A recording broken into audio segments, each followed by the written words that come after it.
ಕಸಾಯಿ ಪ್ರಾಣಿಗಳು ಹತ್ಯೆಯಾಗದಂತೆ ಕಾಪಾಡಲು ಭಗವಾನ್ ಬುದ್ಧನು ವೇದಗಳನ್ನು ತಿರಸ್ಕರಿಸಿದನು. ಜಾಗತಿಕ ಭ್ರಾತೃತ್ವ, ಶಾಂತಿ, ನ್ಯಾಯ ಮತ್ತು ಸಮಾನತೆಯ ಮಾತನಾಡುತ್ತಲೇ ಜನರು ತಮ್ಮ ಸೋದರ ಜೀವಿಗಳಾದ ಪ್ರಾಣಿಗಳ ಹತ್ಯೆಯಲ್ಲಿ ತೊಡಗುತ್ತಾರೆ. ಪ್ರಾಣಿಗಳ ಹತ್ಯೆ ನಡೆಯುತ್ತಿರುವಾಗ ನ್ಯಾಯ ಎಂಬುದು ಸಾಧ್ಯವಿಲ್ಲ. ಆದ್ದರಿಂದ ಭಗವಾನ್ ಬುದ್ಧನು ಪ್ರಾಣಿ ಹತ್ಯೆಯನ್ನು ಸಂಪೂರ್ಣವಾಗಿ ನಿಲ್ಲಿಸಲು ಅಪೇಕ್ಷೆ ಪಟ್ಟನು. ಹೀಗೆ ಮಾಡಿದ್ದರಿಂದ ಆತನ ಅಹಿಂಸಾ ತತ್ವವು ಕೇವಲ ಭಾರತದಲ್ಲಿ ಮಾತ್ರವಲ್ಲ, ಹೊರದೇಶದಲ್ಲಿಯೂ ಪ್ರಚಾರ ಪಡೆಯಿತು. ವಾಸ್ತವವಾಗಿ ಭಗವಾನ್ ಬುದ್ಧನ ತತ್ವವನ್ನು ನಾಸ್ತಿಕ ತತ್ವವೆಂದು ಗುರುತಿಸಲ್ಪಟ್ಟಿದೆ. ದೇವೋತ್ತಮ ಪರಮಪುರುಷನನ್ನು ಅದು ನಂಬುವುದಿಲ್ಲ. ಬೌದ್ಧ ಧರ್ಮವು ವೇದಗಳ ಸಾರ್ವಭೌಮತ್ವವನ್ನು ನಿರಾಕರಿಸುವುದೇ ಅದಕ್ಕೆ ಕಾರಣ. ಆದರೆ ಇದು ಭಗವಂತನದು ವಾಸ್ತವವನ್ನು ಮುಚ್ಚಿಡಲು ಉಪಾಯ ಕ್ರಿಯೆ ಮಾತ್ರ. ಭಗವಾನ್ ಬುದ್ಧನು ದೇವೋತ್ತಮ ಪರಮಪುರುಷನ ಅವತಾರವಾಗಿದ್ದಾನೆ. ಹಾಗಿರುವಾಗ ವೇದಜ್ಞಾನದ ಮೂಲಕ ಪ್ರತಿಪಾದಕನೇ ಆತ. ಅವನು ವೈದಿಕ ತತ್ವವನ್ನು ನಿರಾಕರಿಸುವುದು ಸಾಧ್ಯವೇ ಇಲ್ಲ. ಆದರೆ ಅವನು ವೇದಗಳನ್ನು ಮೇಲು ನಿರಾಕರಿಸಲು ಕಾರಣ ಸುರದ್ವಿಷರು ಅಥವಾ ಅಸುರರು ದೈವಭಕ್ತರ ಯಾವತ್ತಿನ ವೈರಿಗಳಾಗಿದ್ದು ವೇದ ಗ್ರಂಥಗಳ ಆಧಾರದಿಂದಲೇ ಗೋಹತ್ಯೆ ಅಥವಾ ಪ್ರಾಣಿ ಹತ್ಯೆಯನ್ನು ಸಮರ್ಥಿಸುತ್ತಿದ್ದು. ಈಗ ಇದೇ ಕೆಲಸವನ್ನು ಆಧುನೀಕರಿಸಿಕೊಂಡ ಸನ್ಯಾಸಿಗಳು ಮಾಡುತ್ತಿದ್ದಾರೆ. ಅದಕ್ಕಾಗಿಯೇ ಭಗವಾನ್ ಬುದ್ಧನು ವೇದಗಳ ಸಾರ್ವಭೌಮತ್ವವನ್ನು ಸಾರಸಗಟ್ಟಾಗಿ ತಿರಸ್ಕರಿಸಬೇಕಾಗಿ ಬಂತು. ಇದೊಂದು ಕೇವಲ ತಾಂತ್ರಿಕ ಉಪಾಯ. ಹಾಗಲ್ಲವಾಗಿದ್ದರೆ ಬುದ್ಧನನ್ನು ಭಗವಂತನ ಅವತಾರವೆಂದು ಒಪ್ಪಿಕೊಳ್ಳುತ್ತಿರಲಿಲ್ಲ.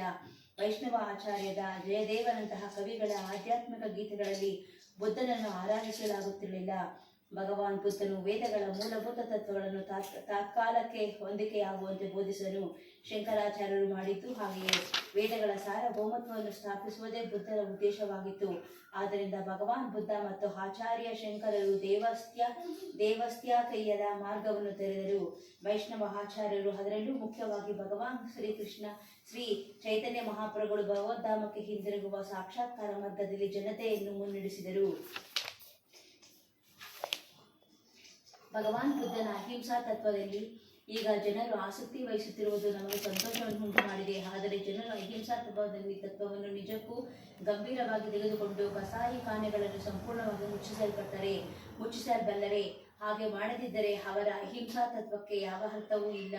ಕಲಿಯುಗದ 5000 ವರ್ಷಗಳ ಹಿಂದಿನ ಆರಂಭಕ್ಕೆ ಸ್ವಲ್ಪ ಮುಂಚಿನ ಕಾಲದಲ್ಲಿ ಶ್ರೀಮದ್ ಭಾಗವತದ ರಚನೆ ಆಗಿದೆ. ಭಗವಾನ್ ಬುದ್ಧನು ಅವತರಿಸಿದ್ದು ಸುಮಾರು 2600 ವರ್ಷಗಳ ಹಿಂದೆ. ಆದರೆ ಶ್ರೀಮದ್ ಭಾಗವತದಲ್ಲಿ ಭಗವಾನ್ ಬುದ್ಧನ ಬಗ್ಗೆ ಅವನು ಅವತರಿಸುವ ಮೊದಲೇ ಉಲ್ಲೇಖಿಸಲಾಗಿದೆ. ಪಾರದರ್ಶಿಯಾದ ಈ ಗ್ರಂಥದ ಅಧಿಕೃತತೆ ಅಂತಹ ಮಟ್ಟದ್ದು. ಶ್ರೀಮದ್ ಭಾಗವತದಲ್ಲಿ ಇಂತಹ ಅನೇಕ ಭವಿಷ್ಯದ ವಾಣಿಗಳಿವೆ ಮತ್ತು ಕಾಲಕಾಲಕ್ಕೆ ಅವು ಸತ್ಯವಾಗಿ ಪರಿಣಮಿಸಿದೆ. ದೋಷ ಮುಕ್ತವಾದ, ಭ್ರಮಾತೀತವಾದ, ಮೋಸಗಾರಿಕೆ, ಅಪರಿಪೂರ್ಣತೆಗಳಿಂದ ಮುಕ್ತವಾದ ಶ್ರೀಮದ್ ಭಾಗವತದ ಪ್ರಶ್ನಾತೀತ ಪ್ರಾಮಾಣ್ಯವನ್ನು ಈ ಅಂಶಗಳು ಸೂಚಿಸುತ್ತವೆ. ತಪ್ಪು ಮಾಡುವುದು, ಭ್ರಮಾಧೀನವಾಗುವುದು, ಮೋಸ ಮಾಡುವುದು ಮತ್ತು ಅಪರಿಪೂರ್ಣ ಇಂದ್ರಿಯಗಳನ್ನು ಹೊಂದಿರುವುದು ಬದ್ಧಾತ್ಮರೆಲ್ಲರ 4 ದೋಷಗಳಾಗಿವೆ. ಆದ್ದರಿಂದ ಮುಂದಿಂದು ಸಂಭವಿಸಬಹುದಾದ ಸಂಗತಿಗಳನ್ನು ಶ್ರೀಮದ್ ಭಾಗವತದಲ್ಲಿ ಪೂರ್ವಭಾವಿಯಾಗಿಯೇ ಕಾಣಲಾಗಿದೆ ಮತ್ತು ಮುನ್ನಡೆಯಲಾಗಿದೆ. ಓಂ ಅಜ್ಞಾನತಿಮಿರಂಧಸ್ಯ ಜ್ಞಾನಾಂಜನಶಲಾಕಯ ಚಕ್ಷುರುನ್ಮಿಲಿತಂ ಯೇನ ತಸ್ಮೈ ಶ್ರೀ ಗುರುವೇ ನಮಃ.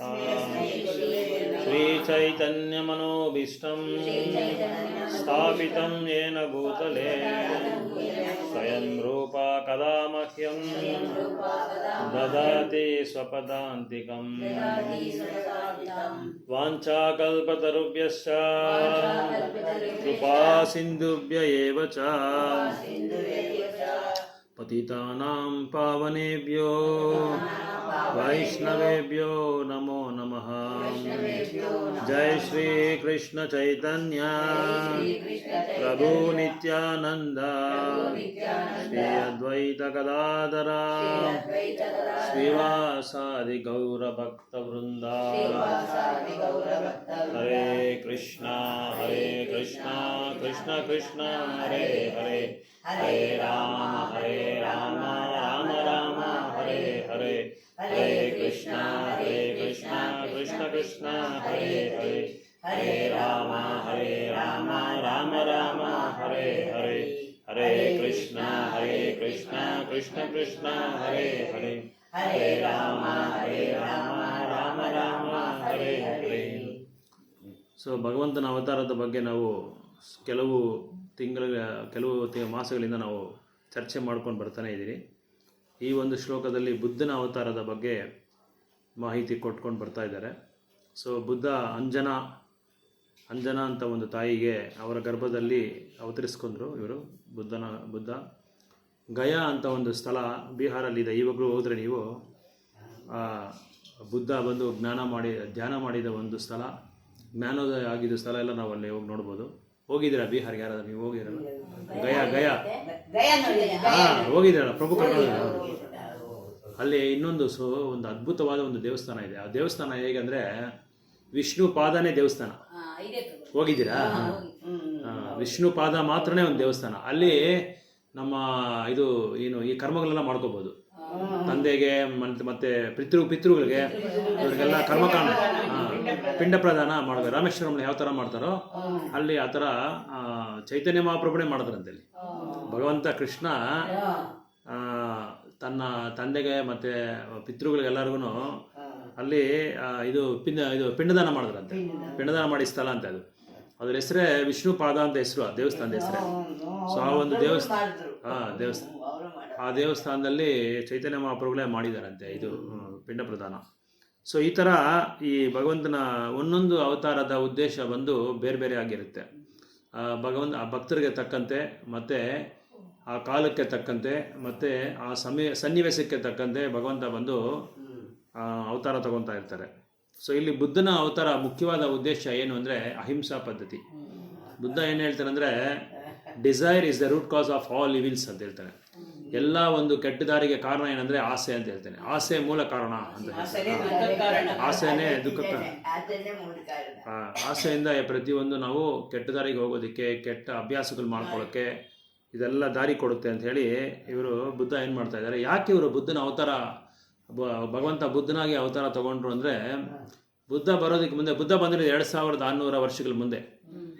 ಇನ್ನು ಭಾಗವತಂ ಮೊದಲೇ ಹೇಳ್ಬಿಟ್ಟಿದ್ದಾರೆ. ಅಲ್ಲಿ 5000 ವರ್ಷಗಳ ಮುಂದೆ ಭಾಗವತಂ ಹೇಳಿದ್ದು. ದ್ವಾಪರ ಯುಗದಲ್ಲಿ ಕೊನೆಯಲ್ಲಿ ಭಾಗವತಂನ ಉಪದೇಶ ಮಾಡಿರೋದು. ಆ ಸಮಯದಲ್ಲೇ ಬುದ್ಧ ಯಾವ ಸ್ಥಳದಲ್ಲಿ ಬರ್ತಾರೆ, ಆಮೇಲೆ ಏನು ಉದ್ದೇಶಕ್ಕೋಸ್ಕರ ಬರ್ತಾರೆ, ಇದನ್ನೆಲ್ಲ ಆವಾಗಲೇ ಬರೆದಿದ್ದಾರೆ. ಅದ್ರ ಬಗ್ಗೆ ಉಲ್ಲೇಖ ಕೊಟ್ಟಿದ್ದಾರೆ ಈ ಅವತಾರದ ಬಗ್ಗೆ. ಅಂದರೆ ಏನಕ್ಕೆ ಇದನ್ನೇ ನಾನು ಹೇಳ್ತಾ ಇದ್ದೀನಂದರೆ, ಭಗವಂತ ಅವತಾರ ತೊಗೊಬೇಕು ಅಂದರೆ ಗ್ರಂಥದಲ್ಲಿ ಆಲ್ರೆಡಿ ಬಂದ್ಬಿಟ್ಟಿರುತ್ತೆ, ಉಲ್ಲೇಖ ಕೊಟ್ಬಿಟ್ಟಿರ್ತಾರೆ ಗ್ರಂಥದ ಬಗ್ಗೆ. ಈ ಸ್ಥಳದಲ್ಲಿ ಇವಾಗ ನೋಡಿ, ಕಲಿ ಅವತಾರ ಬಂದು ಸಂಬಲ್ ಅಂತ ಒಂದು ಜಾಗದಲ್ಲಿ, ನೇಪಾಲ್, ಹಿಮಾಲಯ ಪರ್ವತ ಇದೆಯಲ್ಲ, ಅದಕ್ಕೆ ಸ್ವಲ್ಪ ಮುಂದೆ ಹೋದರೆ ನೇಪಾಲ್ ಇದೆ. ಸೊ ನೇಪಾಲ್ ಹತ್ರ ಇಲ್ಲಿ ಸಂಬಲ ಅಂತ ಒಂದು ಸ್ಥಳ ಇದೆ. ಆ ಸ್ಥಳದಲ್ಲೇ ಭಗವಂತ ಬಂದು ಕಲ್ಕಿ ಅವತಾರ ತಗೊಳ್ಳೋದು. ಸೊ ಅಲ್ಲಿ ಇದೆಲ್ಲ ಇದು ಉಲ್ಲೇಖ ಭಾಗವತಮಲ್ಲೇ ಬಂದ್ಬಿಟ್ಟಿದೆ. ಈ ಥರ ಅವತಾರ ತಗೊಳ್ತಾರೆ ಅಂದರೆ ಅಲ್ಲಿ ಉಲ್ಲೇಖ ಬಂದಿರುತ್ತೆ, ಆಲ್ರೆಡಿ ಮೆನ್ಷನ್ ಮಾಡಿರ್ತಾರೆ. ಈ ಸ್ಥಳದಲ್ಲಿ ಇಷ್ಟು ಅಡಿ ಇರ್ತಾರೆ, ಭಗವಂತ 6 ಅಡಿಯನ್ನು ಇರ್ತಾರಂತೆ. ಕುದುರೆನಲ್ಲಿ ಕೂತ್ಕೊಂಡು ಕೈಯಲ್ಲಿ ಖಡ್ಗ ಇಟ್ಕೊಂಡು ಅವರ ರೂಪ ಆ ಥರ ಇರುತ್ತೆ. ಅವತ್ತೆ ಅವರ ತಾಯಿ ಹೆಸರು ಪದ್ಮಾವತಿ ಏನೋ, ತಂದೆ ಹೆಸರು ಹೇಳಿರ್ತಾರೆ, ತಾಯಿ ಹೆಸರು ಹೇಳಿರ್ತಾರೆ. ಸೊ ಈ ಥರ ಎಲ್ಲ ಇದು ಅವತಾರ ತಗೋಬೇಕಂದ್ರೆ, ಯಾಕೆ ನಾನು ಇದನ್ನ ಹೇಳ್ತಾ ಇದ್ದೀನಿ ಅಂದರೆ, ಎಷ್ಟೋ ಜನ ನಾನೇ ಅವತಾರಿ ಅಂತ ಹೇಳ್ತಾರಲ್ಲ, ನಾನು ಭಗವಂತನ ವಿಷ್ಣು ಅವತಾರ. ಈಗ ಎಷ್ಟೋ ಜನ ಬಾಬಾಗಳೆಲ್ಲ ಬರ್ತಾರೆ, ಈ ಮಾಯಾವಾದಿಗಳೆಲ್ಲ ಬರ್ತಾರೆ, ಅವ್ರು ಹೇಳ್ತಾರೆ ನಾನೇ ಕಲ್ಕಿ ಅವತಾರ. ಒಂದ್ಸಲ ಟಿವಿನಲ್ಲಿ ಬೆಂಗಳೂರು ಟಿವಿಗೆ ಸ್ಟುಡಿಯೋಗೆ ಬಂದಿದ್ರು ಎಲ್ಲರೂ, ಒಂದು 5-6 ಜನ ಬಂದ್ಬಿಟ್ಟು 5-6 ಜನ ಹೇಳ್ತಾರೆ ನಾನೇ ಕಲ್ಕಿ ಅವತಾರ ಅಂತ ಹೇಳ್ತಾ ಇದ್ದಾರೆ. 6 ಜನ ಬಂದಿರೋರು ನಾನೇ ಕಲ್ಕಿ ಅವತಾರ ಅಂತ ಹೇಳ್ತಾ ಇದ್ದಾರೆ. ಹೇಳ್ತಾರೆ, ನಾನು ಹೇಳ್ತೀನಿ, ಹೋಗಿ ದುಡ್ಡು ಬೇಕು, ಹೆಸರು ಬೇಕು, ಸಂಪಾದನೆ ಬೇಕು, ಏನು ಬೇಕಾದ್ರೂ ಮಾಡ್ತೀನಿ, ನಾನು ಕಲ್ಕಿ ಅವತಾರ ಅಂತ ಹೇಳ್ತೀನಿ. ಅದಕ್ಕೆ ಇವರಿಗೆಲ್ಲ, ಅದಕ್ಕೆ ಇಲ್ಲಿ ಪ್ರಭುಪಾದ ಹೇಳ್ತಾ ಇದ್ದಾರೆ, ಉಲ್ಲೇಖನೆ ಕೊಡಲೇಬೇಕು. ಶಾಸ್ತ್ರದಲ್ಲಿ, ಗ್ರಂಥದಲ್ಲಿ ಭಗವಂತನ ಅವತಾರ ಯಾವುದೇ ಆಗಲಿ ಅದರ ಉಲ್ಲೇಖನ ಮೊದಲೇ ಬಂದ್ಬಿಡುತ್ತೆ. ಈಗ ಚೈತನ್ಯ ಮಹಾಪ್ರಭುದು ಅಷ್ಟೇ. ಚೈತನ್ಯ ಮಹಾಪ್ರಭು ಈ ವರ್ಷ ಈಗ 525 ವರ್ಷ ಏನಾಯಿತು ಚೈತನ್ಯ ಮಹಾಪ್ರಭು ಅವತಾರ ತಗೊಂಡು. ಅದು ಅವ್ರದ್ದು ಉಲ್ಲೇಖನ ಮುಂದೆನೇ ಬಂದ್ಬಿಟ್ಟಿದೆ. ಏನಂತ ಬಂದಿದೆ, ಒಂದು ಶ್ಲೋಕ 11ನೇ ಸ್ಕಂದದಲ್ಲಿ ಒಂದು ಶ್ಲೋಕ ಇದೆ. 11ನೇ ಸ್ಕಂದದಲ್ಲಿ ಒಂದು ಶ್ಲೋಕ ಬರುತ್ತೆ ಭಗವಂತನ ಬಗ್ಗೆ. ಆ ಶ್ಲೋಕದಲ್ಲಿ ಹೇಳ್ತಾ ಇದ್ದಾರೆ, ಭಗವಂತ ಈ ವರ್ಣದಲ್ಲಿ ಬರ್ತಾರೆ, ಈ ಕಲರ್ ಬರ್ತಾರೆ, ಇವ್ರ ಜೊತೆ ಇವರೆಲ್ಲ ಬರ್ತಾರೆ. ಸಾಂಗೋ ಅಪಾಂಗಸ್ಯ ಪಾರ್ಷದಂ ಯಜ್ಞೈ ಸಂಕೀರ್ತನೈ ಪ್ರಾಯರ್. ಅವ್ರೇನಕ್ಕೋಸ್ಕರ ಬರ್ತಾರೆ ಅಂದರೆ ಸಂಕೀರ್ತನನ್ನ ಎಲ್ರಿಗೂ ಪ್ರಚಾರ ಮಾಡೋದಕ್ಕೋಸ್ಕರ ಬರ್ತಾರೆ. ಸಾಂಗೋ ಅಪಾಂಗಸ್ಯ ಅಂದರೆ ಇವರು ಪಂಚತತ್ವ ಇಲ್ಲ ನೋಡೋ ಇದೆ. ಅವ್ರ ಜೊತೆ ಇವರೆಲ್ಲ ಬರ್ತಾರೆ. ಯಾರು ನಿತ್ಯಾನಂದ ಪ್ರಭು, ಅದ್ವೈತ, ಗದಾಧರ ಇವರೆಲ್ಲ ಬರ್ತಾರೆ. ಇವರೆಲ್ಲರೂ ಬರ್ತಾರೆ ಅಂತ ಹೇಳಿ ಆ ಶ್ಲೋಕದಲ್ಲಿ ಇದೆ. ಸೊ ಭಗವಂತ ಒಂದೊಂದು ಯುಗದಲ್ಲಿ ಒಂದೊಂದು ಬಣ್ಣದಲ್ಲಿ ಬರ್ತಾರೆ. ಈಗ ತ್ರೇತಾಯುಗದಲ್ಲಿ ಸತ್ಯಯುಗದಲ್ಲಿ ತಗೊಂಡ್ರೆ ಬಿಳಿ ಕಲರು, ಬಿಳಿ ರಂಗದಲ್ಲಿ ಬರ್ತಾರೆ. ಸೊ ದ್ವಾಪರ ಯುಗದಲ್ಲಿ, ತ್ರೇತಾಯುಗದಲ್ಲಿ ರಾಮಚಂದ್ರ ಮೂರ್ತಿ ನೀಲಿ ರಂಗ. ದ್ವಾಪರ ಯುಗದಲ್ಲಿ ಶ್ಯಾಮ ರೂಪದಲ್ಲಿ ಬರ್ತಾರೆ. ಶ್ಯಾಮ ಕಲರ್ ಅಂದರೆ ಎಲ್ಲ ಬಣ್ಣಗಳು ಮಿಕ್ಸ್ ಮಾಡಿ ಒಂದು ಜಾಡಿನಲ್ಲಿ ಹಾಕಿದ್ರೆ ಯಾವ ಕಲರ್ ಬರುತ್ತೋ ಆ ಕಲರ್ ಎಲ್ಲಿ ಇರಲ್ಲ, ಯಾವ ಪ್ರಪಂಚದಲ್ಲಿ ಯಾರ ಕೈಲಿ ಇರಲ್ಲ ಅಂತ ಪ್ರಪಂಚ. ನೀಲಮೇಘ ಶ್ಯಾಮ ಅಂತ ಹೆಸರು ಅವ್ರಿಗೆ. ಈ ಶರೀರ ಎಲ್ಲ ಮೇಘದ ರಂಗ, ಮೇಘದ ಬಣ್ಣ. ಮೇಘ ಹೆಂಗಿರುತ್ತೆ? ನೀಲಿ ರಂಗಲ್ಲಿ ಇರುತ್ತೆ. ಆದರೆ ಮುಖ ಮಾತ್ರ ಶ್ಯಾಮ ಸುಂದರ ರೂಪದಲ್ಲಿರುತ್ತೆ, ಕೈ ಬಣ್ಣದಲ್ಲಿರುತ್ತೆ. ಇದರಲ್ಲಿ ಕಲಿಯುಗದಲ್ಲಿ ಯಾವ ಬಣ್ಣದಲ್ಲಿ ಬರ್ತಾರೆ? ಗೋಲ್ಡನ್ ಅವತಾರ. ಅದಕ್ಕೆ ಅವ್ರ ಹೆಸರು ಗೌರಂಗ ಅಂದರೆ ಚಿನ್ನ ತಗೊಂಡೋಗಿ ನಾವು ಅದನ್ನ ಕರಗಿಸಿದ್ರೆ ಯಾವ ಬಣ್ಣ ಬರ್ತದೋ ಆ ಬಣ್ಣದಲ್ಲಿ ಬರ್ತಾರೆ. ಆ ಬಣ್ಣನೇ ಅವರು. ಅದಕ್ಕೆ ಗೌರಂಗ ಅಂತ, ಮಾಲ್ಟನ್ ಗೋಲ್ಡ್ ಅಂತ ಹೆಸರು ಅದಕ್ಕೆ. ಆ ಬಣ್ಣದಲ್ಲಿ ಅವ್ರು ಬರ್ತಾರೆ ಚೈತನ್ಯ ಮಹಾಪ್ರಭು. ಈ ಥರ ಒಂದೊಂದು ಯುಗದಲ್ಲಿ ಒಂದೊಂದು ಅವತಾರದಲ್ಲಿ ಬರ್ತಾರೆ, ಒಂದೊಂದು ಕಲರಲ್ಲಿ ಬರ್ತಾರೆ, ಒಂದೊಂದು ಬಣ್ಣದಲ್ಲಿ ಬರ್ತಾರೆ. ಸೊ ಈ ಥರ ಬುದ್ಧ ಬಂದಿರೋ ಒಂದು ಮುಖ್ಯವಾದ ಉದ್ದೇಶ ಏನಂದರೆ, ಬುದ್ಧ ಬರೋಕ್ಕೆ ಮುಂದೆ ಏನಾಯ್ತು ಅಂದರೆ, ಜನಗಳು ವೇದಗಳೆಲ್ಲ ಓದ್ಬಿಟ್ಟು ಕೆಲವು ಒಂದು ಸೆಕ್ಷನಲ್ಲಿ ಇದು ಪ್ರಾಣಿಗಳನ್ನ ಬಲಿ ಮಾಡ್ಬೋದು ಅಂತ ಹೇಳ್ಬಿಟ್ಟು ಏನು ಮಾಡಿದ್ರು, ಎಲ್ಲ ಪ್ರಾಣಿಗಳನ್ನ ಬಲಿ ಮಾಡಿಬಿಟ್ಟು ನಾಲ್ಗೆ ರುಚಿಗೋಸ್ಕರ ಅವರು ಸ್ವೀಕಾರ ಮಾಡ್ಕೊಳ್ಳೋಕೆ ಶುರು ಮಾಡ್ಕೊಂಡ್ಬಿಟ್ರು. ಎಲ್ಲಿ ನೋಡಿದ್ರೂ ಪ್ರಾಣಿಗಳನ್ನ ಬಲಿ ಮಾಡ್ತಾ ಇದ್ರು. ಬುದ್ಧ ಏನು ಮಾಡಿದ್ರು, ಯಾವಾಗಲೂ ಅರಮನೆಯಲ್ಲೇ ಇದ್ರು, ಹೊರಗಡೆನೇ ಬಂದಿಲ್ಲ. ಅವರು ಹೊರಗಡೆ ಕಲಿಸಿಲ್ಲ, ಇವರು ತಂದೆ ತಾಯಿ ಎಲ್ಲಿ ಕಲಿಸಿಲ್ಲ. ಅವರ ಸಿದ್ಧಾರ್ಥ ಅಂತ ಹೆಸರು, ಅವ್ರಿಗೆ ಸಿದ್ಧಾರ್ಥ ಅಂತ ಹೆಸರಿಟ್ಕೊಂಡ್ರು. ಒಂದಿನ ಏನಾಯಿತು, ಸರಿ ಸ್ವಲ್ಪ ದೊಡ್ಡವರಾದ್ಮೇಲೆ ಹೊರಗಡೆ ಹೋಗ್ಬೇಕು ಅಂತ ಒಂದು ಅವಕಾಶ ಬಂತು. ಆವಾಗ ಏನಂದ್ರೆ ಅವ್ರ ಜೊತೆ ಇಬ್ಬರು ಅಸಿಸ್ಟೆಂಟ್ಸ್ನ ಹಾಕಿ ಜೊತೆ ಹೋಗ್ತಾ ಇದ್ರು. ಅವ್ರು ಅರಮನೆಯಲ್ಲಿ ಇರುವಾಗ ಅವ್ರಿಗೆ ಯಾವೊಂದು ಇದು ಗೊತ್ತಿಲ್ಲ, ಯಾವ ಚಿತ್ರಹಿಂಸೆ ಅನ್ನೋದು ಗೊತ್ತಿಲ್ಲ, ಹಿಂಸೆ ಅನ್ನೋದು ಗೊತ್ತಿಲ್ಲ, ಕೆಟ್ಟದ್ದು ಅನ್ನೋದು ಗೊತ್ತಿಲ್ಲ. ಯಾರಾದ್ರೂ ಒಬ್ರು ದೇಹ ಬಿಡ್ತಾರೆ ಅನ್ನೋದು ಕೂಡ ಯಾರಿಗೂ ಗೊತ್ತಿಲ್ಲ. ದೇಹ ಬಿಡ್ತಾರೆ, ಕಷ್ಟ ಬೀಳ್ತಾರೆ, ಈ ತರ ಯಾವುದು ಗೊತ್ತಿಲ್ಲ, ಕಷ್ಟ ಅನ್ನೋದೇ ಗೊತ್ತಿಲ್ಲ ಅವ್ರಿಗೆ. ಅರಮನೆಯಲ್ಲಿರೋರೆಲ್ಲ ಹಿಂಗೆ ಇರ್ತಾರೆ. ಅರಮನೆಯಲ್ಲಿ ಬೆಳೆದವರೆಲ್ಲ ಅವ್ರಿಗೇನು ಕಷ್ಟ ಸುಖ ಏನು ತೋರಿಸಲ್ಲ. ಆ ಒಂದು ಇದರಲ್ಲಿ ವಾತಾವರಣದಲ್ಲಿ ಅವ್ರನ್ನ ಬೆಳೆಸ್ತಾರೆ ಅವರು. ಸೊ ಹೊರಗಡೆ ಬಂದ ಮೇಲೆ ಏನಾಗುತ್ತೆ, ನೋಡ್ತಾರೆ ಒಂದು ಜೀವ ಬಂದು ಇದು ಮೃತ್ಯು ಆಗಿರ್ತಾರೆ, ಪ್ರಾಣ ಬಿಟ್ಟಿದೆ. ಅದನ್ನ ನೋಡ್ತಾರೆ, ಅವ್ರಿಗೆ ಆಶ್ಚರ್ಯ ಆಗ್ಬಿಡುತ್ತೆ. ಏನಪ್ಪ ಇದು ಹಿಂಗೆ ಈ ಥರ, ಯಾಕಂದ್ರೆ ಅವ್ರು ಯಾವತ್ತೂ ನೋಡಿಲ್ಲ. ಅವ್ನಿಗೆ ಹೋಗಿ ಕೇಳಿದ್ರೆ ಇಲ್ಲ ಸತ್ತೋಗ್ಬಿಟ್ರು ಅಂತ ಹೇಳಿದ್ರೆ, ಏನು ಸತ್ತೋಗ್ಬಿಟ್ರು ನನಗೆ ಅರ್ಥ ಆಗ್ತಾ ಇಲ್ಲ ಅಂತ ಹೇಳ್ತಾರೆ.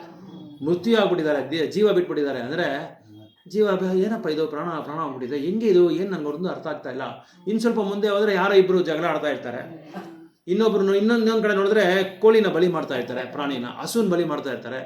ಇದೆಲ್ಲ ನೋಡ್ಬಿಟ್ಟು ಏನಪ್ಪ ಹಿಂಗೆ ಮಾಡ್ತಾ ಇದ್ದಾರೆ, ಅವ್ರಿಗೆ ಒಂಥರ ಆಶ್ಚರ್ಯ ಆಗ್ಬಿಡುತ್ತೆ. ಇದೆಲ್ಲ ಮಾಡಬಾರ್ದಲ್ಲ, ಯಾಕೆ ಈ ಥರ ಮಾಡ್ತಾ ಇದ್ದಾರೆ, ನನಗೇನು ಅರ್ಥ ಆಗ್ತಾ ಇಲ್ಲ. ಅವ್ರಿಗೇನು ಜ್ಞಾನೋದಯ ಇಲ್ಲ. ಅವಾಗ ಭೌತಿಕ ಪ್ರಪಂಚದ ಬಗ್ಗೆನೇ ಗೊತ್ತಿಲ್ಲ.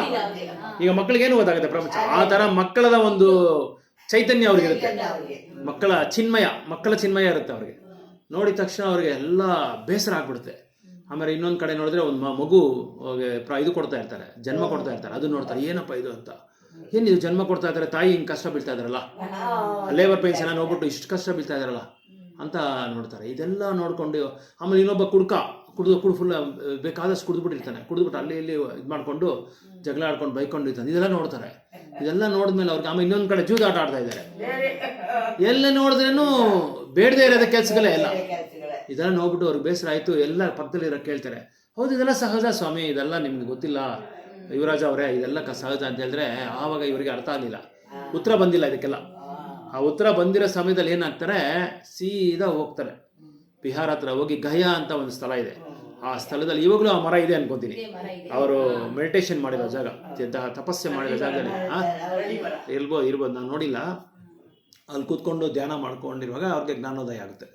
ಜ್ಞಾನೋದಯ ಆದಮೇಲೆ ಆ ಜ್ಞಾನೋದಯದಲ್ಲಿ ಅವ್ರಿಗೇನು ಗೊತ್ತಾಗುತ್ತೆ ಅಂದರೆ, ಯಾರನ್ನು ಹಿಂಸೆ ಮಾಡಬಾರ್ದು, ಹಿಂಸೆ ಮಾಡ್ದಿರ ನಾವು ಜೀವನ ಮಾಡಬೇಕು ಅಂತ ಅದನ್ನು ಮಾತ್ರ ಅವರು ಎಲ್ರಿಗೂ ಬೋಧನೆ ಮಾಡ್ತಾರೆ. ಯಾಕೆ ಅದನ್ನು ಬೋಧನೆ ಮಾಡ್ತಾರೆ ಅಂದರೆ, ಇದು ಪ್ರಾಣಿಗಳನ್ನ ಹಿಂಸೆ ಮಾಡೋದು ಜಾಸ್ತಿ ಆಗೋಯ್ತು ಅವ್ರ ಕಾಲದಲ್ಲಿ. ಅವ್ರ ಕಾಲಘಟ್ಟದಲ್ಲಿ ಎಲ್ಲ ಪ್ರಾಣಿಗಳನ್ನ ಹಿಂಸೆ ಮಾಡೋದು, ಆಮೇಲೆ ಆಹಾರ ಥರ ಅದನ್ನು ಸ್ವೀಕಾರ ಮಾಡೋದು. ಇದನ್ನು ಸ್ಟಾಪ್ ಮಾಡಬೇಕು ಅಂತೇಳಿ ಅವ್ರಿಗೊಂದು ಇದು ಗುರಿ ಬಂದ್ಬಿಡುತ್ತೆ. ಆ ಗುರಿನ ಹೇಗಾದರೂ ಎಲ್ಲರಿಗೂ ಇದು ಪ್ರಚಾರ ಮಾಡಬೇಕು, ಬೋಧನೆ ಮಾಡಬೇಕು ಅಂತ ಹೇಳ್ಬಿಟ್ಟು ಏನು ಮಾಡಿದ್ರು, ಯಾರು ವೇದಗಳು ಓದಬೇಡಿ, ನೀವು ಸ್ಟಾಪ್ ಮಾಡಿ, ಯಾಕಂದ್ರೆ ವೇದಗಳು ಹೋದ್ರೆ ಏನ್ ಹೇಳ್ತಾರೆ, ವೇದಗಳಲ್ಲಿ ಹೇಳಿದಾರಲ್ಲ ಬಲಿ ಕೊಡಿ ಅಂತ ಹೇಳಿದ್ದಾರೆ. ಬಟ್ ಅವರು ಬಲಿ ಕೊಡಿ ಅಂತ ಹೇಳಿದ್ದಾರೆ. ಯಾರನ್ನ ಬಲಿ ಕೊಡು ಅಂತ ಹೇಳಿದ್ರೆ, ನಾಳೆ ನಾಳದ್ದೇನೋ ವಯಸ್ಸಾಗಿ ಜೀವ ಬಿಡೋ ಅಂತ ಪ್ರಾಣಿಗಳನ್ನ ನೀವು ಬಲಿ ಕೊಟ್ಟು ಅವ್ರಿಗೆ ನೆಕ್ಸ್ಟ್ ಇನ್ನೊಂದು ಜನ್ಮನ್ ಕೊಡಿ. ಆ ಜನ್ಮ ಕೊಡೋದಕ್ಕೆ ಕೆಲವು ಮಂತ್ರಗಳೆಲ್ಲ ಉಚ್ಚಾರಣೆ ಮಾಡ್ತಾರೆ. ಅದನ್ನ ಕೆಲವು ಪದ್ಧತಿ ಇರುತ್ತೆ, ಅದನ್ನ ಆಚರಣೆ ಮಾಡಿಕೊಂಡು ಆ ಕಿವಿನಲ್ಲಿ ಹೇಳ್ತಾರೆ. ಈಗ ಸತ್ತೋಗಿದ್ದು ಒಂದು ಹಸು ಏನೋ ಇರುತ್ತೆ, ನಾಳೆ ನಾಳದ್ದು ಇದು ಇದಾಗೋ ತರ ಜೀವ ಬಿಡೋ ತರ ಇದೆ. ಆ ಹಸುನ್ ಕರ್ಕೊಂಡ್ಬಂದು ಅವರು ಬಲಿ ಕೊಟ್ಟು ಅವಾಗ ಏನ್ ಮಾಡ್ತಾರೆ, ಆ ಮಂತ್ರ ಉಚ್ಚಾರಣೆ ಮಾಡ್ತಾರೆ. ಆ ಮಂತ್ರ ಉಚ್ಚಾರಣೆ ಮಾಡುವಾಗ ಕಿವಿನಲ್ಲಿ ಹೋಗಿ ಆ ಬ್ರಾಹ್ಮಣರು ಹೇಳ್ತಾರೆ, ನಿನಗೆ ನೆಕ್ಸ್ಟ್ ಜನ್ಮ ಮನುಷ್ಯ ಜನ್ಮ ಬರುತ್ತೆ ಅಂತ ಹೇಳ್ತಾರೆ. ಆ ಮನುಷ್ಯ ಜನ್ಮ ಹೇಳೋ ತರ ಇವ್ರು ಮಂತ್ರಗಳು ಉಚ್ಚಾರಣೆ ಮಾಡಬೇಕು. ಆ ಮಂತ್ರದಲ್ಲಿ ಏನಾದ್ರು ತಪ್ಪಾದ್ರೆ ಅವ್ರಿಗೆ ಆ ಜನ್ಮ ಸಿಗಲ್ಲ. ಅವ್ರ ಮಂತ್ರ ಉಚ್ಚಾರಣೆ ಕರೆಕ್ಟ್ ಆಗಿದೆ, ಇವರು ಶುದ್ಧವಾಗಿದ್ದಾರೆ ಅಂತ ಅವ್ರಿಗೆ ಇದು ಗೊತ್ತಾಗ್ಬಿಟ್ರೆ ಆ ಮಂತ್ರದ ಪ್ರಭಾವದಿಂದ ಅವ್ರಿಗೆ ಆ ಜನ್ಮ ಬಂದ್ಬಿಡುತ್ತೆ. ಸೊ ಇದೆಲ್ಲ ಬುದ್ಧ ನೋಡ್ಬಿಟ್ಟು ನೀವು ಯಾರು ಓದ್ಬೇಡಿ ವೇದಗಳನ್ನ ಅಂತ ಸ್ಟಾಪ್ ಮಾಡಿಸ್ಬಿಟ್ಟು, ಅವಾಗ ಏನ್ ಹೇಳಿದ್ರು, ಎಲ್ಲರೂ ಯಾರು ಗ್ರಂಥಗಳು ಓದೋರೇ ಇದಿರಾಗೋಯ್ತು. ಭಗವದ್ಗೀತಾ ಭಾಗವತಂ ನಾವು ಎಲ್ಲಂದ್ರಲ್ಲಿ ಅಲ್ಲಲ್ಲೇ ಗ್ರಂಥಗಳೆಲ್ಲ ಅಲ್ಲಲ್ಲೇ ಬಿದ್ದೋಯ್ತು. ಯಾರು ಎಷ್ಟೋ ವರ್ಷಗಳು ಓದಿಲ್ಲ, ಅದನ್ನ ಯಾರು ಓದೋರೇ ಇಲ್ಲ, ಪ್ರಚಾರ ಮಾಡೋರೇ ಇಲ್ದಿರಾಗೋಯ್ತು. ಆಮೇಲೆ ಇದೆಲ್ಲ ನಾಸ್ತಿಕರಾಗ್ಬಿಟ್ರು. ಏನಾಗುತ್ತೆ ಆ ಗ್ರಂಥಗಳಿಂದ? ಸನಾತನ ಧರ್ಮ ಇವಾಗ ಆಗಿದೆ ಅಲ್ಲ, ಬಾಂಗ್ಲಾದೇಶ ನೋಡಿ ಏನಾಗಿದೆ, ನಾಸ್ತಿಕರು. ಅವ್ರು ಯಾಕೆ ಆ ಥರ ಆಡ್ತಾ ಇದಾರೆ ನೋಡಿ, ಎಲ್ಲಿ ನೋಡೋಣ. ಬಾಂಗ್ಲಾದೇಶಲ್ಲಿ ಗೊತ್ತಾಯ್ತಾ ನಿಮ್ಗೆ? ಬಾಂಗ್ಲಾದೇಶಲ್ಲಿ ಪ್ರಾಬ್ಲಮ್ ಆಗಿರೋದು ಇಸ್ಕಾನ್ ಅವ್ರನ್ನ ಒಂದು ಹೇಳಿದ್ರೆ ಅವ್ರನ್ನ ತಗೊಂಡು ಜೈಲಲ್ಲಿ ಹಾಕ್ಬಿಟ್ಟು ಪ್ರಸಾದ ಕೂಡ ಕೊಡೋಣ ಅಂತಾರೆ. ಪ್ರಸಾದ ತಗೊಂಡ್ರೆ ಪ್ರಸಾದ ಕೊಡೋಣ ಅಂತಾರೆ. ಎಲ್ಲೋ ಯಾರು ಅವರ ಇದಕ್ಕೆ ಅಡ್ರೆಸ್ ಗೊತ್ತಾಗಬಾರ್ದು ಅಂತ ಜಾಗದಲ್ಲಿ ಅವ್ರನ್ನ ಹಾಕ್ಬಿಟ್ಟಿದ್ದಾರೆ ಈಗ. ಆಮೇಲೆ ಏನ್ ಹೇಳಿದ್ರು ಅಂದ್ರೆ, ಇಸ್ಕಾನ್ ಅವರೆಲ್ಲ ತೀವ್ರವಾದಿಗಳು. ಇವ್ರ ಉದ್ದೇಶ ಏನು ಅಂದ್ರೆ, ನಮ್ಮ ದೇಶ ಇಸ್ಲಾಮಿಯ ದೇಶವಾಗಿ ಇರಬೇಕು, ಬೇರೆ ಯಾರು ಇಲ್ಲಿ ಇರಬಾರ್ದು. ಬೇರೆ ಯಾರು ನೀನ್ ಇರ್ಬೇಕಾ, ನಿನ್ಗೆ ಇಷ್ಟನಾ, ನಮ್ಮ ಇದಕ್ಕೆ ಬಂದ್ಬಿಡು, ನಮ್ಮ ಮತಕ್ಕೆ ನಮ್ಮ ಮತಕ್ಕೆ ನೀನು ಕನ್ವರ್ಟ್ ಆಗ್ಬಿಡು, ಅವಾಗ ನಿನ್ಗೇನ್ ಬೇಕೋ ನಾವು ಕೊಡ್ತೀರಿ. ಈ ತರ ಮಾಡ್ತಾ ಇದ್ದಾರೆ. ಅದಕ್ಕೇನ್ ಮಾಡಿದ್ರು, ಈ ವರ್ಡ್ ಹಾಕ್ಬಿಟ್ರು, ಇದನ್ನ ಅವ್ರ ಮೇಲೆ ತಲೆಗೆ ಹಚ್ಬಿಟ್ರು. ಇವರು ತೀವ್ರವಾದಿಗಳು ಅಂತ ಹೇಳ್ಬಿಟ್ಟು ಅವ್ರನ್ನ ಇದು ಮಾಡ್ಬಿಟ್ರು. ಸೊ ಇಲ್ಲಿ ನಾವು ಯಾಕೆ ನಮ್ಮ ಮುಖ್ಯವಾಗಿ ನಮ್ಮ ಸಂಸ್ಥೆಯವರು ಯಾರು ಈ ತರ ಗಲಾಟೆಗಳಿಗೆ ಹೋಗಲ್ಲ. ತುಂಬಾ ಓವರ್ ಆಗೋಯ್ತು. ಹೆಣ್ಮಕ್ಳನ್ನೆಲ್ಲ ಚಿಕ್ಕ ಮಕ್ಕಳನ್ನೆಲ್ಲ 6 ವರ್ಷ 8 ವರ್ಷನೆಲ್ಲ ಬಲಾತ್ಕಾರ ಮಾಡೋದು, ಸಾಯಿಸೋದು, ಆಮೇಲೆ ಹತ್ಯೆ ಮಾಡೋದು, ಆಮೇಲೆ ಇದು ಭಕ್ತರುಗಳನ್ನೆಲ್ಲ ಸಾಯಿಸೋದು, ದೇವಸ್ಥಾನ ಒಡೆ ಬಂದ್ ಮಾಡಿದ್ದಾರೆ. ಜಗನ್ನಾಥ ಬಲದೇವ ಸುಭದ್ರನ ತಗೊಂಡೋಗಿ ಹೊರಗಡೆ ಹಾಕಿ ಕೈಯೆಲ್ಲ ಕತ್ತರಿಸಿ ಸುಟ್ಟುಬಿಟ್ಟಿದ್ದಾರೆ. ಆಮೇಲೆ ನಮ್ಮ ಹಿಂದೂಗಳ ಅಂಗಡಿಗಳು ಎಲ್ಲ ಅಂಗಡಿಗಳಿಗೂ ಹೋಗಿ ಗಲಾಟೆ ಮಾಡೋದು, ಲೂಟಿ ಮಾಡ್ಬಿಟ್ಟವ್ರೆ, ಎಲ್ಲ ಕಡೆ ಲೂಟಿ ಮಾಡ್ಬಿಟ್ಟವ್ರೆ. ಈ ತರ ಎಲ್ಲ ಮಾಡಿದಾಗ ಎಷ್ಟು ವರ್ಷ ಅಂತ ಸುಮ್ಮನೆ ಇರ್ತೀರಾ? ಅಲ್ಲಿ ಬಾಳ್ಬೇಕಲ್ಲ ನಾವು. ಅಲ್ಲಿ ಹೋಗಿರೋದು ನಾವೇನಕ್ಕಂದ್ರೆ ಎಲ್ಲರೂ ಸಮಾನವಾಗಿ ನಾವು, ನಮ್ಗೆ ಇದೇ ತತ್ವನೇ ಅದೇ. ನಮ್ಮ ತತ್ವ ಏನಂದ್ರೆ ಆತ್ಮವಾಗಿ ನೋಡು ಅಂತ ಹೇಳ್ತಾರೆ ಎಲ್ಲರೂ. ನಿಮ್ಗೆ ಒಂದು ಶ್ಲೋಕ ಇದೆ, ಕೃಷ್ಣ ಗೀತೆನಲ್ಲಿ ಹೇಳಿದ್ದಾರೆ, ಯಾವುದೋ ಶ್ಲೋಕ ತುಂಬಾ ಚೆನ್ನಾಗಿದೆ ಅದು. ಅದರಲ್ಲಿ ಪಂಡಿತನಾದವನು ಏನ್ ಮಾಡ್ತಾನೆ ಅಂದ್ರೆ, ಸಮದರ್ಶನವಾಗಿ ನೋಡ್ತಾನಂತೆ, ಎಲ್ಲಾನು ಸಮದರ್ಶನವಾಗಿ ನೋಡ್ತಾನೆ. ಒಂದು ಆನೆನೂ ಸಮವಾಗಿ ನೋಡ್ತಾನಂತೆ, ಒಂದು ನಾಯಿನೂ ಸಮದರ್ಶನವಾಗಿ ನೋಡ್ತಾನಂತೆ, ಒಂದು ಬ್ರಾಹ್ಮಣನು ಸಮದರ್ಶನವಾಗಿ ನೋಡ್ತಾನಂತೆ. ಎಲ್ಲರೂ ಒಂದೇ ತರ. ಸ್ಥಿತಪ್ರಜ್ಞನ ಲಕ್ಷಣ ಅದು 2ನೇ ಅಧ್ಯಾಯದಲ್ಲಿ ಸ್ಥಿತಪ್ರಜ್ಞ ಬಗ್ಗೆ ಬರುತ್ತೆ. ಇದು 4ನೇ 5ನೇ ಅಧ್ಯಾಯದಲ್ಲಿ ಒಂದು ಶ್ಲೋಕ ಬರುತ್ತೆ, ತುಂಬಾ ಚೆನ್ನಾಗಿದೆ ಅದು. ಪಂಡಿತ ಸಮದರ್ಶನ ಅಂತ ಹೇಳಿ ಒಂದು ಬರುತ್ತೆ. ಸುನಿಚೈವ ಸ್ವಪಾಕೇಚ ಪಂಡಿತ ಸಮದರ್ಶನ ಅಂತ ಒಂದು ಶ್ಲೋಕ ಬರುತ್ತೆ. ಆ ಶ್ಲೋಕದಲ್ಲಿ ಹೇಳ್ತಾ ಭಗವಂತ, ಒಂದು ಪಂಡಿತನಾದವನು, ಪಂಡಿತನ ಲಕ್ಷಣ ಏನು ಅಂದ್ರೆ ಎಲ್ಲಾನು ಸಮವಾಗಿ ನೋಡ್ಬೇಕು. ಇವನ್ ದೊಡ್ಡವನು, ಅವನು ಹಿರಿಯವನು, ಇವನ್ ದೊಡ್ಡ ಜಾತಿ, ಅವನ್ ಕೀಳ್ ಜಾತಿ, ಹಿರಿಯ ಜಾತಿ ಅಂತ ಯಾರನ್ನು ನೋಡಬಾರ್ದು. ಈ ತರ ಒಂದು ಭಾವನೆಯಲ್ಲಿ ನೋಡೋವನ್ನೇ ಪಂಡಿತ. ಸುಮ್ಮನೆ ವೇದಶಾಸ್ತ್ರಗಳು ಓದ್ಕೊಂಡ್ಬಿಟ್ಟು ನನಗೆಲ್ಲ ಬರುತ್ತೆ ಅಂತ ಹೇಳಿ ಪಾಂಡಿತ್ಯ ತೋರಿಸ್ತಾನಲ್ಲ, ಅವನು ಪಂಡಿತ ಅಲ್ಲ ಅಂತ ಹೇಳ್ತಾರೆ. ಸೊ ಈ ತರ ಎಲ್ಲ ಮಾಡ್ತಾ ಇದ್ದಾರೆ. ಈಗ ಯಾಕೆ ಈ ತರ ಮಾಡ್ತಾ ಇದ್ದಾರೆ ಅಂದ್ರೆ, ಅವ್ರು ತಿನ್ನೋ ಆಹಾರ ಅಂತದ್ದು ಮಾಂಸ, ಇದು ಪ್ರಾಣಿಗಳನ್ನ ಸಾಯಿಸ್ಬಿಟ್ಟು ಆ ಪ್ರಾಣಿಗಳನ್ನ ತಿಂತಾ ಇದ್ರೆ ಏನಾಗುತ್ತೆ, ಪ್ರಾಣಿಗಳಿಗೆ ಏನು ಇದಿರುತ್ತೆ, ಭಾವನೆ ಇರುತ್ತೆ, ಯಾವ ಭಾವಜಾಲ ಇರುತ್ತೆ, ಯಾವ ಗುಣ ಇರುತ್ತೆ, ಅದೇ ಗುಣ ಅವ್ರಿಗೆ ಬರುತ್ತೆ. ಅದಕ್ಕೆ ತಿನ್ನೋ ಪದಾರ್ಥ ಬಂದು ಸಾತ್ವಿಕವಾಗಿರ್ಬೇಕು ಅಂತ ಹೇಳೋದು. ಅದಕ್ಕೆ ನಾನ್ ವೆಜ್ ಯಾಕೆ ಸ್ಟಾಪ್ ಮಾಡೋದಂದ್ರೆ, ಬೇರೆ ಏನಕ್ಕೆ ಇದಿಲ್ಲ. ಆ ಪ್ರಾಣಿಗಳಿಗೆ ಏನು ಗೊತ್ತಾಗುತ್ತೆ, ಯಾರು ನೋಡಿದ್ರು ತಿಂದಾಕ್ಬಿಡುತ್ತೆ ಅದು. ಯಾರನ್ನ ಅವ್ರಿಗೇನು ಬೇಕು, ಆಹಾರ ಬೇಕಷ್ಟೇ. ಆಹಾರ ಸಿಕ್ತೇ ಸಾಕು. ಯಾವ ಮನುಷ್ಯನ ಅವರು ಇವ್ರು ಯಾರನ್ನು ನೋಡಲ್ಲ, ಅದು ಆಹಾರ ಸ್ವೀಕಾರ ಮಾಡ್ಕೊಂತೆ. ಸೊ ಈ ಥರ ಏನಾಗುತ್ತೆ. ಇನ್ನೊಂದೇನೆಂದರೆ, ನಾನೇ ಚೆನ್ನಾಗಿರಬೇಕು, ಸೆಲ್ಫಿಶ್ನೆಸ್ ಅಂದರೆ ಏನದು, ಸ್ವಾರ್ಥ. ಸಂಸ್ಕೃತದಲ್ಲಿ ಸ್ವಾರ್ಥ ಅಂತ ಹೇಳ್ತಾರೆ. ಸ್ವಾರ್ಥಕ್ಕೋಸ್ಕರ ಬದುಕೋದು. ಇವಾಗ ಮಹಾಭಾರತದಲ್ಲಿ ನಡೆದಿರೋದು ಅದೇ. ಧೃತರಾಷ್ಟ್ರ ಏನು ಹೇಳ್ದ, ನಾನು ರಾಜನಾಗಿರ್ಬೇಕು ಅಂತ ಎಷ್ಟೋ ಪ್ರಯತ್ನ ಪಟ್ಟ. ಕೊನೆಗೇನಾಯ್ತು, ಅವನಿಗೆ ಅರ್ಹತೆ ಇಲ್ದಿರಾಗೋಯ್ತು. ಯಾಕೆ? ಕಣ್ಣಿಲ್ಲ, ಕಣ್ಣಿಲ್ಲವ್ರನ್ನ ರಾಜ್ಯದಲ್ಲಿ ಕೂರ್ಸಲ್ಲ. ಪಾಂಡುರಾಜ್ಗೆ ಎಲ್ಲ ಇದೆ, ಬಟ್ ತುಂಬ ವೀಕ್ ಅವರು, ಬೇಗ ಸತ್ತೋಗ್ಬಿಟ್ರು. ಆಮೇಲೆ ವಿದುರನಿಗೆ ಎಲ್ಲ ಇದು ಇದೆ. ಅಲ್ಲ, ವಿದುರ ಅವ್ರ ತಮ್ಮ, ಧೃತರಾಷ್ಟ್ರನ ಕೊನೆ ತಮ್ಮ. ಅವರು ಶೂದ್ರ ರಾಣಿಗೆ ಜನ್ಮ ತಗೊಂಡ್ರು, ಅದಕ್ಕೆ ಅವರ ಅರ್ಹತೆ ಇಲ್ದಿರಾಗೋಯ್ತು. ಶೂದ್ರರು ಬಂದು ಛತ್ರಿನ ಜಾಗದಲ್ಲಿ ಕೂತ್ಕೊಳ್ಳೋಕ್ಕಾಗಲ್ಲ, ಕೂತ್ಕೋಬಾರ್ದು. ಅವರ ಅವತಾರ, ಅವ್ರ ಅಂಶ.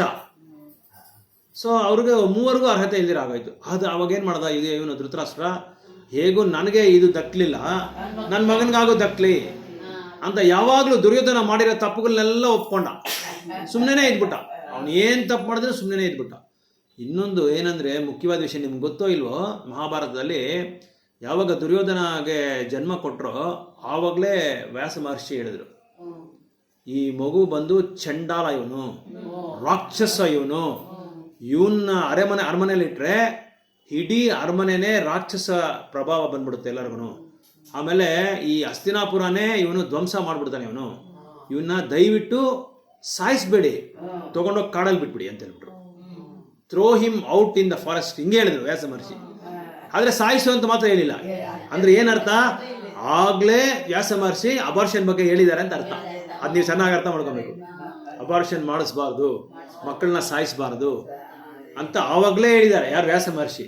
ಯಾವುದೇ ಕಾರಣಕ್ಕೂ ನ್ಯಾಚುರಲ್ ಆಗಾದ್ರೆ ಏನು ಮಾಡೋಕ್ಕಾಗಲ್ಲ, ನ್ಯಾಚುರಲ್ ಪ್ರಕೃತಿಯಾಗಾದ್ರೆ ಏನು ಮಾಡೋಕ್ಕಾಗಲ್ಲ. ಭಗವಂತ ಕೊಟ್ಟಿದ್ದ ಇದು ವರ ಅದು. ಬಟ್ ನಾವು ಈಗ ಭಾರತ ದೇಶದಲ್ಲಿ ಮುಖ್ಯವಾಗಿ ನಡೆಯೋದು, ಬೇರೆ ಎಲ್ಲಿ ಜಾಸ್ತಿ ನಡೆಯಲ್ಲ. ಇವನ್ ನೀವು ಅಮೆರಿಕಾಗೆಲ್ಲ ಹೋದ್ರೆ ಇವನ್ ಗಂಡ ಮಗನ ಹೆಣ್ಮಗನ ಅಂತ ನೋಡೋಣಂತೆ, ಎಲ್ಲ ಸಮಾನ ಅಂತ. ಇಲ್ಲಿ ಅಷ್ಟೊಂದಿಲ್ಲ, ಈಗ ಹೇಳಲ್ಲ. ಇಲ್ಲಿ ಅದೇ ಇಲ್ಲಿ ಅಲ್ಲ ತಗೊಂಬಂದ್ರು, ಆ ಕಾನೂನು ತಗೊಂಬಂದ್ರು. ಅದಲ್ಲ ಅವ್ರು ಹೇಳ್ತಾ ಇರೋದು, ಇಲ್ಲಿ ಯಾವ ಮಗು ಅಂತ ಹೇಳಲ್ಲ, ಈ ತರ ಮಾಡ್ತಾರೆ ಅಂತ ಹೇಳ್ಬಿಟ್ಟು ಕಾನೂನು ತಗೊಂಬಂದ್ರು. 15 ವರ್ಷಗಳ ಮುಂದೆ ಒಂದು ಕಾನೂನು ತಗೊಂಬಂದ್ರು, ಡಿಸ್ಕ್ರಿಮಿನೇಟ್ ಮಾಡಬಾರದು ಅಂತ ಒಂದು ಕಾನೂನು ತಗೊಂಬಂದ್ರು. ಹಾಸ್ಪಿಟಲ್ ಕೂಡ ಹಾಕಿರ್ತಾರೆ, ಬೋರ್ಡಲ್ಲೇ ಹಾಕಿರ್ತಾರೆ, ಡಿಸ್ಕ್ರಿಮಿನೇಟ್ ಮಾಡಲ್ಲ ಅಂತ ಇಲ್ಲಿ ಹೇಳಲ್ಲ. ಸೊ ಅಲ್ಲಿ ಬೇರೆ ದೇಶಗಳಲ್ಲಿ ಈ ಪ್ರಾಬ್ಲಮ್ ಇಲ್ಲ. ಇಲ್ಲಿ ಯಾಕೆ ಆ ಪ್ರಾಬ್ಲಮ್ ಇದೆ ಅಂದ್ರೆ ಹೆಣ್ಮಕ್ಳನ್ನ ಅಷ್ಟು ಹೀನ ಅಂತ ನೋಡ್ತಾರೆ. ಒಂದು ಎರಡನೇದು ಇನ್ನೊಂದು ಏನಂದ್ರೆ ಈಗಿನ ಪರಿಸ್ಥಿತಿಲಿ ಹೆಣ್ಮಕ್ಳು ಸಿಗೋದೇ ಕಷ್ಟ, ಆ ತರ ಆಗ್ಬಿಟ್ಟಿದೆ. ಈಗ ಗಂಡ್ಮಕ್ಳಿಗೆ ಸ್ಥಾನದಲ್ಲಿ ಹೆಣ್ಮಕ್ಳು ಬಂದ್ಬಿಟ್ಟಿದ್ದಾರೆ. ಈಗ ಹೆಣ್ಮಕ್ಳಿಗೆ ಯಾಕಂದ್ರೆ ಹೆಣ್ಮಕ್ಳು ತುಂಬಾ ಹುಷಾರಾಗ್ಬಿಟ್ರಿ. ಈಗ ಹೆಂಗ್ ಹುಷಾರಾಗ್ಬಿಟ್ರೆ ಅಂದ್ರೆ ನಮ್ಮ ಜೀವನ ನಾವು ನೋಡ್ಕೊಂತೀರಿ, ನಮಗ್ ಬೇಕಾಗಿರೋದು ನಾವು ಆಯ್ಕೆ ಮಾಡ್ಕೊಂತೀರಿ. ಯಾಕಂದ್ರೆ ಭವಿಷ್ಯದಲ್ಲಿ ಅವರು ಕಷ್ಟ ಬೀಳೋರು. ಅದಕ್ಕೋಸ್ಕರ ಏನಾಯ್ತು, ಈ ತರ ಆಗೋಯ್ತು. ಈಗ ಕಾನೂನಲ್ಲಿ ಏನ್ ಹೇಳ್ತಾರೆ ಅಂದ್ರೆ ಬೇರೆ ದೇಶಗಳಲ್ಲಿ ಆತರ ಯಾವ್ದು ನೋಡಲ್ಲ, ತುಂಬಾ ಕರೆಕ್ಟ್ ಪಕ್ಕಾಗಿ ಹೇಳ್ಬಿಡ್ತಾರೆ ಅವರು. ಇದೇ ಮಗು ಅಂತ ಇದೇ ಡೇಟು ಎಲ್ಲ ಹೇಳ್ಬಿಡ್ತಾರೆ ಅಲ್ಲಿ. ಸೊ ಇಲ್ಲಿ ಯಾಕೆ ಹೇಳಲ್ಲ ಅಂದ್ರೆ ಭಾರತ ದೇಶದಲ್ಲಿ ಪ್ರಾಬ್ಲಮ್ ಬೇರೆ, ಇಲ್ಲಿ ಸಮಸ್ಯೆ ಬೇರೆ. ಸೊ ಈಗ ಏನಾಯ್ತು ಅಂದ್ರೆ ದುರ್ಯೋಧನ ಮಗುವಾಗಿ ಹುಟ್ಟುವಾಗೆ ಆ ವ್ಯಾಸ ಮಹರ್ಷಿ ಹೇಳಿದ್ರು, ತಗೊಂಡೋಗ ಅವನ್ನ ಕಾಡಲ್ಲಿ ಬಿಡು. ಯಾಕಂದ್ರೆ ಕಾಡಲ್ಲಿ ಬಿಟ್ರೆ ಅಷ್ಟು ಹಾನಿ ಆಗಲ್ಲ ಮಗುಗೆ. ಯಾಕಂದ್ರೆ ಏನು ಪ್ರಾಣಿಗಳಿರುತ್ತೆ ಅಷ್ಟೇ, ಪ್ರಾಣಿಗಳಿದ್ರೆ ಅದು ಅವರ, ಯಾಕಂದ್ರೆ ಅವ್ರಿಗೂ ಗೊತ್ತಿರುತ್ತೆ, ಅದು ನೋಡ್ಕೊಳುತ್ತೆ ಅದು. ಒಂದು ಎರಡನೇದು, ಬೇರೆ ಕಡೆ ಬಿಟ್ರೆ ಇವನು ಧ್ವಂಸ ನಾಶ ಮಾಡ್ಬಿಡ್ತಾನೆ, ವಂಶ ನಾಶ ನಿರ್ವಂಶ ಮಾಡ್ಬಿಡ್ತಾನೆ. ಅದಕ್ಕೆ ಇವನು ಅರಮನೆಯಲ್ಲಿ ಇಟ್ಬೇಡಿ. ಆಗ್ಲೇ ವ್ಯಾಸ ಮಹರ್ಷಿ ಹೇಳಿದ್ರೆ ಇವ್ರು ಕೇಳಿಲ್ಲ. ಯಾರು, ಧೃತರಾಷ್ಟ್ರಕ್ಕೆ ಏನು ರಾಕ್ಷಸನಾಗ್ಲಿ ಸ್ವಾರ್ಥ, ನನ್ನ ಮಗನೇ ಸಿಂಹಾಸನದಲ್ಲಿ ಕೂತ್ಕೋಬೇಕು, ಬೇರೆ ಯಾರು ಕೂತ್ಕೋಬಾರ್ದು ಅಂತ ಒಂದು ಸ್ವಾರ್ಥ. ಆ ಸ್ವಾರ್ಥಕ್ಕೋಸ್ಕರ ಏನು ಮಾಡಿದ್ರು ದುರ್ಯೋಧನ, ಅವ್ರ ಕೂರಿಸೋದಕ್ಕೆ ಪ್ರಯತ್ನ ಪಟ್ಟರು. ಅದು ಕೊನೆಗೇನಾಯ್ತು, ಆಗಲಿಲ್ಲ. ಕೃಷ್ಣ ಬಂದು ಎಲ್ಲಿ ನ್ಯಾಯ ಇದೆಯೋ, ಎಲ್ಲಿ ಭಕ್ತಿ ಇದೆಯೋ, ಎಲ್ಲಿ ಶುದ್ಧ ಭಕ್ತರಿದ್ದಾರೋ, ಎಲ್ಲಿ ಮಹಾತ್ಮರಿದ್ದಾರೋ ಆ ಜಾಗದ ಅವ್ರನ್ನೇ ಕೂರಿಸ್ಬೇಕು ಅಂತ ಭಗವಂತ ಬಂದು ಒಂದು ಸಂಕಲ್ಪ ತಗೊಂಡ್ಬಿಟ್ರು. ಅದಕ್ಕೇನು ಮಾಡಿದ್ರು, ಅವರು ಏನೇನೋ ಮಾಡ್ದ ದುರ್ಯೋಧನ. ಅವ್ರಿಗೆ ಇದು ಏನದು ಲಾಕ್ ಅಂತ ಒಂದು ಮನೆ ಕಟ್ಕೊಟ್ಟ. ಆ ಮನೆ ಯಾವ ಥರ ಅಂದರೆ ಸ್ವಲ್ಪ ಒಂದು ಸ್ಪಾರ್ಕ್, ಒಂದು ಹಿಡಿ ಬಿದ್ದರೆ ಎಲ್ಲ ಅಂಟ್ಕೊಂಡ್ಬಿಡುತ್ತೆ. ಈ ಮೈನದಲ್ಲಿ ಮಾಡಿರೋದು, ಮೈನದಲ್ಲಿ ಅದಕ್ಕೆ ಅಲ್ಲ ಮೈನ ಇದೆಯಲ್ಲ ಅದ್ರಲ್ಲಿ ಮಾಡಿರೋದು. ಲಾಕ್ ಅಂತ ಹೆಸರು, ಲಾಕ್ಗರ್ ಅಂತ ಹೆಸರು ಅದಕ್ಕೆ. ಅಲ್ಲಿ ಏನು ಮಾಡ್ದೆ, ನೀವು ತುಂಬ ವರ್ಷಗಳು ಕಾಡಲ್ಲಿ ಇದ್ಬಿಟ್ರಿ, ನಿಮ್ಗೆ ತುಂಬ ಕಷ್ಟ ಬಿದ್ದುಬಿಟ್ಟಿದ್ದೀರಾ, ನಾನು ನಿಮ್ಗೆ ದೊಡ್ಡ ಅರಮನೆ ಕಟ್ಕೊಟ್ಟಿದ್ದೀನಿ ಅಂತ ಹೇಳ್ಬಿಟ್ಟು ಅಲ್ಲಿ ಕಳಿಸ್ಬಿಟ್ರು. ಇವರು ಪಾಪ ಏನೋ ಅಮಾಯಕರು ಪಾಂಡವರು, ಏನೋ ಕರೆಕ್ಟ್ ಏನೋ ನಮಗೋಸ್ಕರ ತುಂಬ ಇವರು ಇದು ಮಾಡ್ತಾ ಇದ್ದಾರೆ, ಅನುಕಂಪ ತೋರಿಸ್ತಾ ಇದ್ದಾರೆ ಅಂತ ಹೇಳ್ಬಿಟ್ಟು ಹೋಗ್ಬಿಟ್ರು. ಆಮೇಲೆ ವಿದುರ ಬಂದು ಹೇಳ್ತಾರೆ, ನೀವು ನಿಮಗೆ ದುರ್ಯೋಧನ ಕಟ್ಟಿಕೊಟ್ಟಿರೋ ಮನೆ ಬಂದು ಅದು ಅರಮನೆ ಅಲ್ಲ, ಅದು ನಿಮ್ಮನ್ನು ಸುಟ್ಟು ಬೂದಿ ಮಾಡೋಕ್ಕೆ ಅವ್ನು ಮಾಡ್ತಾ ಇರೋದು. ಅದಕ್ಕೆ ನೀವು ಅಲ್ಲಿಂದ ಏನು ಮಾಡ್ತೀರಾ, ಅಂಡರ್ಗ್ರೌಂಡ್ ಜಾಗ ಇದೆ ಅಲ್ಲಿ ನಾನೊಬ್ಬನ ವ್ಯಕ್ತಿನ ಅಲ್ಲಿ ನಾನು ನೇಮಿಸ್ತೀನಿ, ಅವ್ರು ನಿಮಗೆ ದಾರಿ ತೋರಿಸ್ತಾರೆ, ನೀವು ಅವ್ರ ಜೊತೆ ಇಟ್ಕೊಂಡು ನೀವು ಹೊರಗಡೆ ತಪ್ಪಿಸ್ಕೊಂಬಿಡಿ ಅಂತ ಹೇಳ್ಬಿಟ್ಟು ವಿದುರ ಹೇಳ್ತಾರೆ. ವಿದುರ ಬಂದು ಹೇಳುವಾಗ ಕುಂತಿದೇವಿಗೆ ಅರ್ಥ ಆಗಲ್ಲ. ಇವ್ರಿಗೆ ಯುಧಿಷ್ಠಿರ ಮಹಾರಾಜ್ ಹೇಳ್ತಾರೆ ಧರ್ಮರಾಜರಿಗೆ ಈ ಥರ ಪ್ಲ್ಯಾನು ಅಂತ. ಅವಾಗ ಕುಂತಿ ಹೇಳ್ತಾರೆ ಏನು ಹೇಳಿರೋದು ಅವರು ನನಗೆ ಅರ್ಥ ಆಗ್ತಾ ಇಲ್ಲ. ಆಮೇಲೆ ಇವರು ಅವ್ರಿಗೆ ಅರ್ಥವಾಗಿ ಹೇಳ್ತಾರೆ ಈ ಥರ ಇದು ಸಮಸ್ಯೆ ಇದೆ, ದುರ್ಯೋಧನ ನಮ್ಮನ್ನು ಈ ಥರ ಮಾಡ್ತಾ ಇದ್ದಾನೆ ಅಂತ. ಆಮೇಲೆ ಭೀಮ ಇವ್ರ ಕೈಲಿ ಓಡೋಕ್ಕಾಗಲಿಲ್ಲಂತೆ. ಭೀಮ ಎಲ್ಲಾರನ್ನೂ ಭುಜದ ಮೇಲೆ ಇಟ್ಕೊಂಡು ಅವರೇ ಓಡೋದ್ರಂತೆ. ಅಷ್ಟು ಶಕ್ತಿ ಅಂತ ಭೀಮನಿಗೆ. ಎಲ್ಲಾರನ್ನೂ ಅವ್ರ ಮೇಲೆ ಭುಜದ ಮೇಲೆ ಎಕ್ಕಿಸ್ಕೊಂಡು ಎಲ್ಲಾನು ಓಡೋದ್ರಂತೆ ಅವ್ರನ್ನ, ಕುಂತಿ ದೇವಿನ ಅವ್ರನ್ನೆಲ್ಲ ಎಕ್ಕಿಸ್ಕೊಂಡು. ಸೊ ಈ ಥರ ಎಲ್ಲ ಇದು ಏನಂದರೆ ಸ್ವಾರ್ಥಕ್ಕೋಸ್ಕರ ಧೃತರಾಷ್ಟ್ರ ಬದುಕಿದ. ಅದೇ ಸ್ವಾರ್ಥ. ದುರ್ಯೋಧನ ಏನು ತಪ್ಪು ಕೆಲಸ ಮಾಡಿದನೋ ಇದು ಯಾಕೆ ತಪ್ಪು ಅಂತ ಏನು ಹೇಳಿಲ್ಲಂತೆ. ಯಾಕಂದರೆ ಅವನು ಹೇಗೆ ಆದರೂ ಅವನು ಸಿಂಹಾಸನದಲ್ಲಿ ಕೂರಿಸ್ಬೇಕು, ರಾಜ ಆಗಬೇಕು, ಬೇರೆ ಯಾರೂ ಆಗಬಾರ್ದು. ಆ ಥರ ಒಂದು ಭಾವನೆಯಲ್ಲಿ ಅವನು ಬೆಳ್ಕೊಂಡ. ಸೊ ಇದೆಲ್ಲ ಕಾರಣ ಏನಂದರೆ ನಾವು ಮಾಡೋ ಸಹವಾಸ, ಇನ್ನೊಂದು ನಾವು ತಿನ್ನೋ ಆಹಾರ, ಇದ್ರ ಮೇಲೆಲ್ಲ ಆಧಾರ ಪಟ್ಟಿರ್ತದೆ. ಸೊ ಅದಕ್ಕೆ ಈ ಬುದ್ಧ ಏನು ಮಾಡಿದ್ರು, ಇದನ್ನು ನೀವು ಹಿಂಸೆ ಮಾಡಬಾರ್ದು, ವೇದಗಳು ಓದಬಾರ್ದು. ವೇದಗಳು ಓದಿದ್ರೆ ಅದನ್ನು ನೀವು ಇದು ವೇದಗಳಲ್ಲಿ ಇದೆ ಅಂತ ಹೇಳ್ತೀರಾ, ಗ್ರಂಥಗಳಲ್ಲಿ ಬರೆದಿದ್ದಾರೆ, ಪ್ರಾಣಹಿಂಸೆ ಮಾಡ್ಬೋದು ಅಂತ ಹೇಳ್ತಾರೆ. ನೀವು ಯಾಕೆ ಹೇಳ್ತೀರಾ ಮಾಡಬಾರ್ದು ಅಂತ ನೀವು ಯಾಕೆ ಹೇಳ್ತೀರಾ ಅಂತ ಹೇಳ್ಬಿಡ್ತಾರೆ ಅಂತ ನೀವು ಓದಬೇಡಿ ಅಂತ ಸ್ಟಾಪ್ ಮಾಡೋದು. ಇದು ಸ್ಟಾಪ್ ಮಾಡಿದ್ಮೇಲೆ ಏನಾಯಿತು, ಇದು ಚೈತನ್ಯ ಮಹಾಪ್ರಭುಗಳು ಇದು ಮಾಡಿದ್ರು. ಚೈತನ್ಯ ಮಹಾಪ್ರಭು 525 ವರ್ಷಗಳ ಮುಂದೆ ಎಲ್ಲೋದ್ರೂ ಸಂಕೀರ್ತನೆ ಮಾಡೋದವರು. ಗುಂಪಾಗಿ ಹೋಗಿ ತಂಡ ಕರ್ಕೊಂಡು ಹೋಗೋದು, ಎಲ್ಲ ಕಡೆ ಸಂಕೀರ್ತನೆ ಮಾಡೋದು. ಈ ಥರ ಮಾಡುವಾಗ ಏನಾಯಿತು, ಈ ಸ್ಮಾರ್ತರು ಇದ್ದಾರೆ, ಸ್ಮಾರ್ತರು ಅಂದರೆ ಶಿವಭಕ್ತರು, ಬ್ರಾಹ್ಮಣರು. ಅವ್ರಿಗೆ ಸ್ಮಾರ್ತರು ಅಂತ ಹೇಳ್ತಾರೆ. ಅವ್ರೇನು ಮಾಡಿದ್ರು, ಅವ್ರಿಗೆ ಅಸೂಯೆ ಬಂದ್ಬಿಡ್ತು. ಏನಪ್ಪ ಇವರು ಈ ಚೈತನ್ಯ ಮಹಾಪ್ರಭು ಎಲ್ಲಾರನ್ನೂ ಕರ್ಕೊಂಡ್ಬಂದು ಸಂಕೀರ್ತನೆ ಮಾಡಿಸೋದು, ಭಜನೆ ಮಾಡಿಸೋದು. ಯಾಕಂದ್ರೆ ಅವ್ರಿಗೆ ಹೆಸರು ಇಲ್ದಿರ ಹೋಗ್ಬಿಡ್ತಲ್ಲ. ನಾಳೆ ದಿನ ಅವ್ರ ಹೋಮಕ್ಕೆ ಯಾರು ಕರೆಯಲ್ಲ, ನಾಳೆ ಅವ್ರ ಬ್ರಾಹ್ಮಣರು ಅಂತ ಯಾರು ಮರ್ಯಾದೆ ಕೊಡಲ್ಲ. ಅದಕ್ಕೆ ಇವ್ರಿಗೆ ಅವರು ಇದು ಏನಾದ್ರು ಡಿಫೇಮ್ ಆಗ್ಬಿಡುತ್ತೆ, ಅವ್ರಿಗೆ ಅಪಕೀರ್ತಿ ಬಂದ್ಬಿಡುತ್ತೆ ಅಂತ ಹೇಳ್ಬಿಟ್ಟು ಏನು ಮಾಡಿದ್ರು, ಇವರೇ ಹೋಗಿ ಇವನಿಗೆ ಹೇಳ್ಬಿಟ್ರು, ಚಾಂದ್ ಹುಸೇನ್ಗೆ. ಅವನೇ ರಾಜ ಅವಾಗ.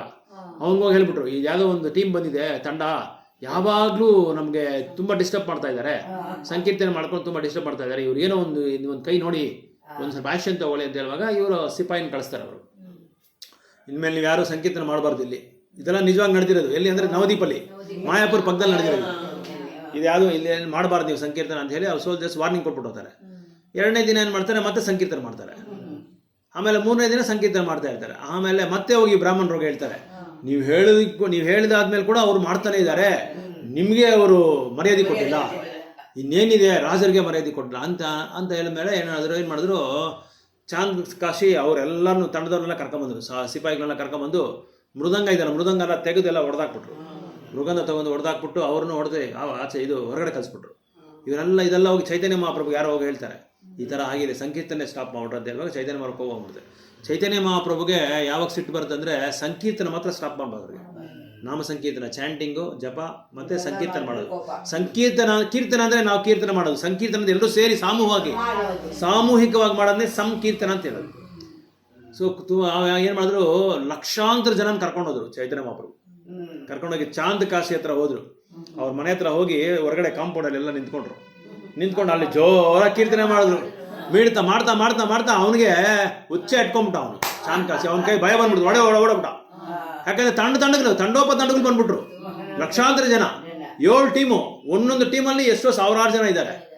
ಅಂತರ 7 ಸಂಕೀರ್ತನ ಟೀಮು, ಎಲ್ಲರತ್ರ ಮೃದಂಗ. ಅವಾಗ ಟಾರ್ಚು ಲೈಟೆಲ್ಲ ಏನಿಲ್ಲ. ಇದಿದೆ ನೋಡಿ, ಮರ ಇದೆಯಲ್ಲ, ಅದನ್ನ ಚಿಕ್ಕದಾಗಿ ಅದಕ್ಕೆ ಸುಟ್ಕೊಳ್ಳೋದು, ಬಟ್ಟೆ ಸುಟ್ಬಿಟ್ಟು ಸೀಮೆನೆ ಹದ್ಬಿಟ್ಟು ಆ ಥರ. ಅದಕ್ಕೇನು ಹೇಳ್ತೀರಾ ನೀವು ಗೊತ್ತಿಲ್ಲ. ಅದನ್ನ ತಗೊಂಡೋಗಿ ಅದೇ ಲೈಟ್. ಅವಾಗ ಅದನ್ನ ತಗೊಂಡೋಗ್ಬಿಟ್ರು, ಎಲ್ಲರೂ ತಗೊಂಡೋಗ್ಬಿಟ್ರು. ಅವಾಗ ಇವ್ರಿಗೆ ಭಯ ಬಂದ್ಬಿಟ್ಟು ಓಡೇ ಹೋಗ್ಬಿಟ್ರು. ಮಂಜು ಸ್ಪಂಜು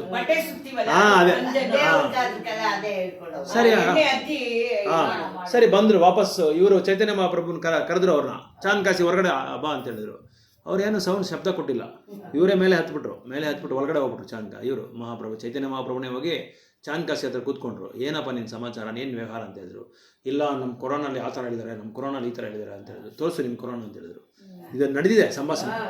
ಚೈತನ್ಯ ಮಹಾಪ್ರಭು ಬಂದು ಭಗವದ್ಗೀತಾ, ಭಾಗವತಂ ಗ್ರಂಥಗಳ ಬಗ್ಗೆ ಅವ್ರಿಗೆ ಉಪದೇಶ ಮಾಡಿದ್ದಾರೆ. ಯಾರಿಗೆ? ಚಾಂದ್ ಕಾಶಿ ಅವ್ರ ಹೆಸರು. ಚಾಂದ್ ಕಾಶಿ ಕೊರಾನ್ ಬಗ್ಗೆ ಹೇಳುವಾಗ, ನಿಮ್ಮ ಕೊರಾನಲ್ಲೇ ಇದ್ರ ಬಗ್ಗೆ ಹೇಳಿದ್ದಾರೆ. ಮುಸ್ಲಿಮ್ಸ್ ಅವ್ರ ಬುಕ್ ಬಂದು ಕೊರಾನು. ನಮ್ಗೆ ಹೆಂಗೆ ಇದು ಭಗವದ್ಗೀತೆನೋ ಭಾಗವತಮೋ ಅವ್ರಿಗೆ ಕುರಾನ್ ಅಂತ. ಆ ಕುರಾನಲ್ಲೇ ಏನು ಹೇಳಿದ್ದಾರೆ ಅಂದರೆ ಯಾರಿಗೂ ಯಾರು ಹಾನಿ ಮಾಡಬಾರ್ದು ಅಂತ ಅದರಲ್ಲಿ ಹೇಳಿದ್ದಾರೆ. ಆಮೇಲೆ ಎಲ್ಲರನ್ನೂ ಪ್ರೇಮಿಸಬೇಕು, ಬೇರೆ ಜೀವಿಗಳನ್ನ ನೀವು ಯಾವತ್ತೂ ತೊಂದರೆ ಕೊಡಬಾರ್ದು ಅಂತ ಒಂದು ಇದೇ ಇದೆ, ಅವರು ಒಂದು ಶ್ಲೋಕನೇ ಇದೆ. ಅದೆಲ್ಲ ಎತ್ತಿ ಹೇಳಿದ್ರು ಇವರು ಚೈತನ್ಯ ಮಹಾಪ್ರಭು. ಅವ್ರಿಗೆ ಆಶ್ಚರ್ಯ ಆಗೋಯ್ತು, ಏನಪ್ಪ ಇವರು ಇದು ಸನಾತನ ಧರ್ಮ ಆಚರಣೆ ಮಾಡ್ತಾರೆ, ಕುರಾನ್ ಬಗ್ಗೆ ಎಲ್ಲ ಹೇಳ್ತಾ ಇದ್ದಾರ. ಮಹಾಪ್ರಭುಗೆಲ್ಲ ಗೊತ್ತಲ್ವಾ, ಅವ್ರಿಗೆ ಗೊತ್ತಿಲ್ಲದ್ರೆ ಯಾವುದಿದೆ, ಅವರೇ ಕೃಷ್ಣ ಭಗವಂತ ಅವರು. ಆವಾಗ ಅವರು ಚಾಂದ್ ಕಾಸಿ ಒಪ್ಕೊತಾರೆ, ಹೌದು ನೀವು ಹೇಳಿದ್ದು ಕರೆಕ್ಟು, ನನಗೆ ಬುದ್ಧಿ ಬಂತು, ಈಗ ನನಗೆ ಜ್ಞಾನೋದಯ ಆಯಿತು, ನನಗೆ ಕ್ಷಮಿಸ್ಬಿಡಿ ಅಂತ ಚಾಂದ್ ಕಾಸಿ ಅವ್ರು ಯಾರು ಅಂತ ಅವ್ರಿಗೆ ಹೇಳ್ತಾರೆ ಚೈತನ್ಯ ಮಹಾಪ್ರಭುಗೆ. ಅವ್ರು ಯಾರು ಅಂದರೆ ಚೈತನ್ಯ ಮಹಾಪ್ರಭು ಅವರ ತಾಯಿ ತಮ್ಮನ ಮಗ ಕಂಸನ ಅವತಾರ ಕಲಿಯುಗದಲ್ಲಿ ಬಂದಿರೋದು. ಸ್ವಂತ ತಾಯಿ ಮಾಮ ಅಂತ ಹೇಳ್ತಾರೆ ತಮಿಳಲ್ಲಿ, ಸೋದರ ಮಾವ. ಚಾಂದ್ ಕಾಸಿ ಸೋದರ ಮಾವ ಚೈತನ್ಯ ಮಹಾಪ್ರಭು. ಯಾವಾಗ? ದ್ವಾಪರ ಯುಗದಲ್ಲಿ. ಈಗಲ್ಲ, ದ್ವಾಪರ ಯುಗದಲ್ಲಿ. ಎಲ್ಲಿ ಅವರೇ ಅದೇ ಹೇಳೋದು, ಕೃಷ್ಣ ಎಲ್ಲೆಲ್ಲಿ ಯಾವಾಗ ಅವತಾರ ತಗೊಂತಾರೋ ಅವರ ವಿರೋಧಿಗಳು, ಅವರ ಸ್ನೇಹಿತರು, ಅವರ ಅವರ ಸಖಿಗಳು ಎಲ್ಲರೂ ಅವತಾರ ತಗೊಂತಾರೆ ಅವ್ರ ಜೊತೆಲಿ. ಸೊ ಈ ಥರ ಹೇಳ್ತಾರೆ. ಅದರಲ್ಲಿ ಅಹಿಂಸಾ ಬಗ್ಗೆ ಹೇಳ್ತಾರೆ ಚೈತನ್ಯ ಮಹಾಪ್ರಭು. ಇನ್ನೊಬ್ಬರಿಗೆ ನೀವು ತೊಂದರೆ ಕೊಡಬಾರ್ದು, ಮನುಷ್ಯರಿಗೂ ತೊಂದರೆ ಕೊಡಬಾರ್ದು, ಬೇರೆ ಪ್ರಾಣಿಗಳಿಗೂ ತೊಂದರೆ ಕೊಡಬಾರ್ದು, ಇದ್ರ ಬಗ್ಗೆ ಎಲ್ಲ ಮಾತಾಡ್ತಾರೆ ಅವರು. ಆಮೇಲೆ ಅದಾದ್ಮೇಲೆ ಏನಾಗುತ್ತೆ ಅಂದರೆ ಬುದ್ಧ ಈ ಅಹಿಂಸಾದ ಬಗ್ಗೆ, ಅಂದರೆ ಬುದ್ಧನ ಫಿಲಾಸಫಿ ಯಾರು ಫಾಲೋ ಮಾಡಬಾರ್ದು. ಕೊನೆಯಲ್ಲಿ ಪ್ರಭುಪಾದ ಕೊಟ್ಟಿದ್ದಾರೆ ನೋಡಿ, ಯಾಕಂದ್ರೆ ಇದು ಶೂನ್ಯವಾದಿ. ಇದರ ಈಗ ಬೌದ್ಧ ಮತಸ್ಥರು ಇದ್ದಾರೆ, ಟಿಬೆಟ್ಟಲ್ಲಿ ಇದ್ದಾರೆ, ಭೂಟಾನಲ್ಲಿ ಇದ್ದಾರೆ, ಹಿಮಾಲಯ ಪರ್ವತದಲ್ಲಿ ಇದ್ದಾರೆ, ಬಾಂಗ್ಲಾದೇಶಲ್ಲಿ ಅವರೇ, ಪಾಕಿಸ್ತಾನಲ್ಲಿ ಅವರೇ, ಜಪಾನಲ್ಲಿ ಅವರೇ, ಆಮೇಲೆ ಚೈನಲ್ಲಿ ಅವರೇ. ಇವರೆಲ್ಲ ಬುದ್ಧಿಸ್ಟ್. ಇವ್ರೇನು ಮಾಡ್ತಾರೆ ಅಂದರೆ ಸುಮ್ಮನೆ ಕಾವಿ ಕಲರ್ ಹಾಕೊಂಡು ಹಿಂಗೆ ಕೂತ್ಕೊಂಡು ಸುಮ್ಮನೆ ಏನೂ ಇಲ್ಲ, ಯಾವುದ್ರ ಮೇಲೂ ಜಪ ಮಾಡೋದು, ಸುಮ್ಮನೆ ಹಿಂಗೆ ಕೂತ್ಕೊಂಡಿರೋದು ಜಪ ಇಲ್ಲ. ಇವರು ಕೆನಡಾನೋ ಜಪಾನ್ ಇರ್ಬೇಕು. ಅವರು ಹಿಂಗೆ ಕೂತ್ಕೊಂಡು ಜಪ ಮಾಡೋದು ಅಷ್ಟೇ. ಯಾವುದ್ರ ಬಗ್ಗೆ ಏನೂ ಇರಲ್ಲ, ಅಲ್ಲಿ ಭಗವಂತ ಇರಲ್ಲ. ಶೂನ್ಯವಾದಿ, ಅದಕ್ಕೆ ಹೆಸರು ಶೂನ್ಯವಾದಿ. ಅದ್ರ ಮೇಲೆ ಹಿಂಗೆ ಜಪ ಮಾಡ್ಕೊಂಡಿರ್ತಾರೆ, ಏನು ಗೊತ್ತಿಲ್ಲ ಅವ್ರಿಗೆ ಭಗವಂತನ ಗುರಿ ಏನು, ನಮ್ಮ ಗುರಿ ಏನು, ಮನುಷ್ಯನ ಗುರಿ ಏನು, ಎಲ್ಲಿ ನಾವು ಹೋಗ್ಬೇಕು, ನಮಗೂ ಭಗವಂತನಿಗೆ ಸಂಬಂಧ ಏನು, ಅದೆಲ್ಲ ಏನು ಗೊತ್ತಿಲ್ಲ, ಬರೀ ಶೂನ್ಯವಾದಿ ಅಷ್ಟೇ. ಸೊ ಇದನ್ನ ಮತ್ತೆ ಈ ಗ್ರಂಥಗಳೆಲ್ಲ ರಹಿತ ಮಾಡ್ಬಿಟ್ರಲ್ಲ ಬುದ್ಧ, ಏನ್ ಮಾಡೋದು ಅಂತ ಯೋಚನೆ ಮಾಡಿ ಭಗವಂತ ಏನ್ ಮಾಡಿದ್ರು, ಶಂಕರಾಚಾರ್ಯ ರೂಪದಲ್ಲಿ ಬಂದು ಅವ್ರ ಅವತಾರ ತಗೊಂಡು, ಬ್ರಾಹ್ಮಣ ಅವತಾರ ತಗೊಂಡು ನೀವು ಮತ್ತೆ ವೇದಗಳೆಲ್ಲ ಓದಿ ರೀಲಾಂಚ್ ಮಾಡಿ ಗ್ರಂಥಗಳೆಲ್ಲ ಓಪನ್ ಮಾಡಿ ಎಲ್ಲರಿಗೂ ಮಾಯಾವಾದಿ ತತ್ವನ ಉಪದೇಶ ಮಾಡಿದ್ರು. ಯಾಕೆ ಮಾಯಾವಾದಿ ತತ್ವ ಅಂದ್ರೆ ಏನಂದ್ರೆ ಭಗವಂತನೂ ಒಂದೇ, ನಾನು ಒಂದೇ, ಆತ್ಮ ಪರಮಾತ್ಮ ಇಬ್ರು ಒಂದೇ. ಯಾಕಂದ್ರೆ ಬೇರೆ ಬೇರೆ ಅಂತ ಹೇಳಿದ್ರೆ ಆ ಕಾಲದಲ್ಲಿರೋ ಮಕ್ಕಳಿಗೆ ಜೀರ್ಣ ಹಾಕುವಷ್ಟು ಇದಿಲ್ಲ, ಶಕ್ತಿ ಇಲ್ಲ. ಅಂದ್ರೆ ಶಕ್ತಿ ಅಂದ್ರೆ ಜ್ಞಾನ ಶಕ್ತಿ ಇಲ್ಲ, ಅರ್ಥ ಮಾಡ್ಕೊಳ್ಳೋ ಶಕ್ತಿ ಇಲ್ಲ. ಇವಾಗ 1ನೇ ಕ್ಲಾಸ್ ಹುಡುಗನಿಗೆ 10ನೇ ಕ್ಲಾಸ್ ಸಿಲೆಬಸ್ ಕೊಟ್ಟರೆ ಹೇಗಾಗುತ್ತೋ ಅದೇ ಥರ ಆಗ್ಬಿಡುತ್ತೆ. ಅದಕ್ಕೆ ಏನು ಮಾಡಿದ್ರು, ನೀವು ಏನೋ ಫಸ್ಟ್ ವೇದಗಳು ಓದಷ್ಟೇ ಶುರು ಮಾಡ್ಕೊಂಬಿಡ್ಲಿ ಅಂತ ಹೇಳ್ಬಿಟ್ಟು ಏನು ಮಾಡಿದ್ರು, ಇದು ವೇದಗಳೆಲ್ಲ ಗ್ರಂಥಗಳೆಲ್ಲ ಬೋಧನೆ ಮಾಡೋಕ್ಕೆ ಶುರು ಮಾಡ್ಕೊಂಡ್ರು. ಮಾಡುವಾಗ ಅವ್ರೇನು ಮಾಡಿದ್ರು, ಅದ್ವೈತ ತತ್ವನ ಬೋಧನೆ ಮಾಡಿದ್ರು. ಅದಾದ್ಮೇಲೆ ಮಧ್ವಾಚಾರ್ಯ ಬಂದು ಇಲ್ಲ, ಆತ್ಮ ಬೇರೆ ಪರಮಾತ್ಮ ಬೇರೆ ಅಂತ ಅವರು ಬೇರೆ ಮಾಡಿದ್ರು. ಆತ್ಮ ಬೇರೆ ಪರಮಾತ್ಮ ಬೇರೆ. ಪರಮಾತ್ಮ ಬಂದು ದಿವ್ಯವಾದ ಒಂದು ಸ್ಥಾನದಲ್ಲಿ ಇರ್ತಾರೆ, ಆತ್ಮ ಬಂದು ಕಟ್ಟುಂಡ ಆತ್ಮ, ಅಂದರೆ ಬದ್ಧ ಆತ್ಮಗಳು ಇವರು. ಸೊ ಇವ್ರಿಗೂ ಸಂಬಂಧ ಇದೆ, ಆದರೆ ಅವ್ರು ಬೇರೆ ಇವ್ರು ಬೇರೆ. ಚೈತನ್ಯ ಮಹಾಪ್ರಭು ಏನು ಮಾಡಿದ್ರು, ಸಂಖ್ಯೆನಲ್ಲಿ ಭಗವಂತ ಬಂದು ದೊಡ್ಡದಾಗಿರ್ತಾರೆ, ಮತ್ತೆ ಇದರಲ್ಲಿ ಗುಣದಲ್ಲಿ ಇಬ್ರು ಒಂದೇ. ಗುಣ ನಮಗೆ ಭಗವಂತನಿಗೆ ಏನು ಗುಣ ಇರುತ್ತೋ ಆ ಗುಣ ನಮಗೂ ಇರುತ್ತೆ. ಎಕ್ಸಾಂಪಲ್ ಏನು ಕೊಡ್ತಾರೆ ಪ್ರಭುಪಾದರು, ಉಂಗುರ, ಚಿನ್ನ. ಈಗ KGF ಅಲ್ಲಿರೋ ಚಿನ್ನನು ನಮ್ಮ ಕೈಯಲ್ಲಿರೋ ಚಿನ್ನನು ಒಂದೇ, ಗುಣದಲ್ಲಿ ಒಂದೇ. ನಮ್ಮ ಹತ್ರ ಇರೋದು 8 ಗ್ರಾಮು, ಅಲ್ಲಿರೋದು ಲೆಕ್ಕ ಹಾಕೋಕ್ಕಾಗಲ್ಲ, ಗಣಿತ ಮಾಡೋಕ್ಕಾಗಲ್ಲ. ಅದಕ್ಕೆ ಭಗವಂತ ಬಂದು ಸಂಖ್ಯೆದಲ್ಲಿ ತುಂಬಾ ತುಂಬಾ ತುಂಬಾ ತುಂಬಾ ಜಾಸ್ತಿ, ನಾವು ಬಂದು ಸಂಖ್ಯೆದಲ್ಲಿ ತುಂಬಾ ಕಡಿಮೆ, ಒಂದು ಹನು ಅಷ್ಟೇ. ನಾವು ಹನು ಆತ್ಮ, ಭಗವಂತ ಪರಮಾತ್ಮ ಆ ಥರ. ಸೊ ಆದರೆ ಗುಣ ಒಂದೇ, ನಮ್ಮದಲ್ಲಿರೋ ಗುಣನೂ ಭಗವಂತನಿಗೆ ಏನು ಗುಣ ಇರುತ್ತೋ ಆ ಗುಣ ನಮ್ಗೆಲ್ರಿಗೂ ಇದೆ. ಯಾವ್ಯಾವ ಗುಣ ಇದೆ ಎಲ್ಲ ಗುಣ ನಮಗಿದೆ. ಸೊ ಇದನ್ನು ಬೋಧನೆ ಮಾಡೋಕ್ಕೆ ಬುದ್ಧ ಬಂದಿದ್ದು. ಸೊ ಚಾಂಟಿಂಗ್ ಮಾಡೋಣ, ನೆಕ್ಸ್ಟ್ ಶ್ಲೋಕ ನಾನು ಸೋಮವಾರ ನೋಡೋಣ.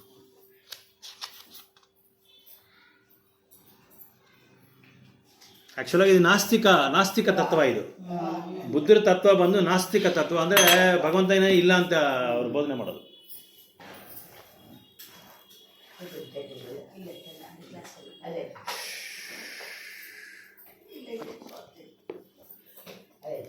ಈಗ ಒಂದು ಫ್ಯಾಷನ್ ಟ್ರೆಂಡಿಂಗು, ಯಾರು ಮನೆ ಕಟ್ಟಿದ್ರೂ ಬುದ್ಧನ ಇಟ್ಬಿಡೋದು. ಎಲ್ಲೋದ್ರೂ ಅಷ್ಟೇ, ಬೆಂಗಳೂರಲ್ಲಾದ್ರೆ ಹೊಸೂರಲ್ಲಿ ಎಲ್ಲ ಕಡೆ ಬುದ್ಧನ ಇಟ್ಬಿಡೋದು. ಅದು ತಪ್ಪು. ಆ್ಯಕ್ಚುಲಾಗಿ ಇನ್ನೊಂದು ಜನ ಏನು ಮಾಡ್ತಾರೆ ಗೊತ್ತಾ, ಅದು ಒಳಗಡೆ ಇಟ್ಟರೂ ಪರವಾಗಿಲ್ಲ, ಕೆಲವರು ಕಾಂಪೌಂಡಲ್ಲೇ ಗಣಪತಿ ಇಡ್ತಾರೆ. ಹಾಸ್ಪಿಟ್ಲಲ್ಲಿ ನೋಡಿದ್ದೀನಿ, ಎಲ್ಲ ಹಾಸ್ಪಿಟ್ಲಲ್ಲಿ ಮುಂದೆ ತೊಗೊಂಡೋಗಿ ಗಣಪತಿ ಇಡ್ತಾರೆ. ಗಣಪತಿ ಏನು ಸೆಕ್ಯೂರಿಟಿ ಗಾರ್ಡಾ? ತೊಗೊಂಡೋಗಿ ಅಲ್ಲಿ ಕಾಂಪೌಂಡ್ ಹತ್ರ ಇಡ್ತಾರೆ ಎಲ್ಲ. ಜೈ ಶ್ರೀ ಕೃಷ್ಣ ಚೈತನ್ಯ.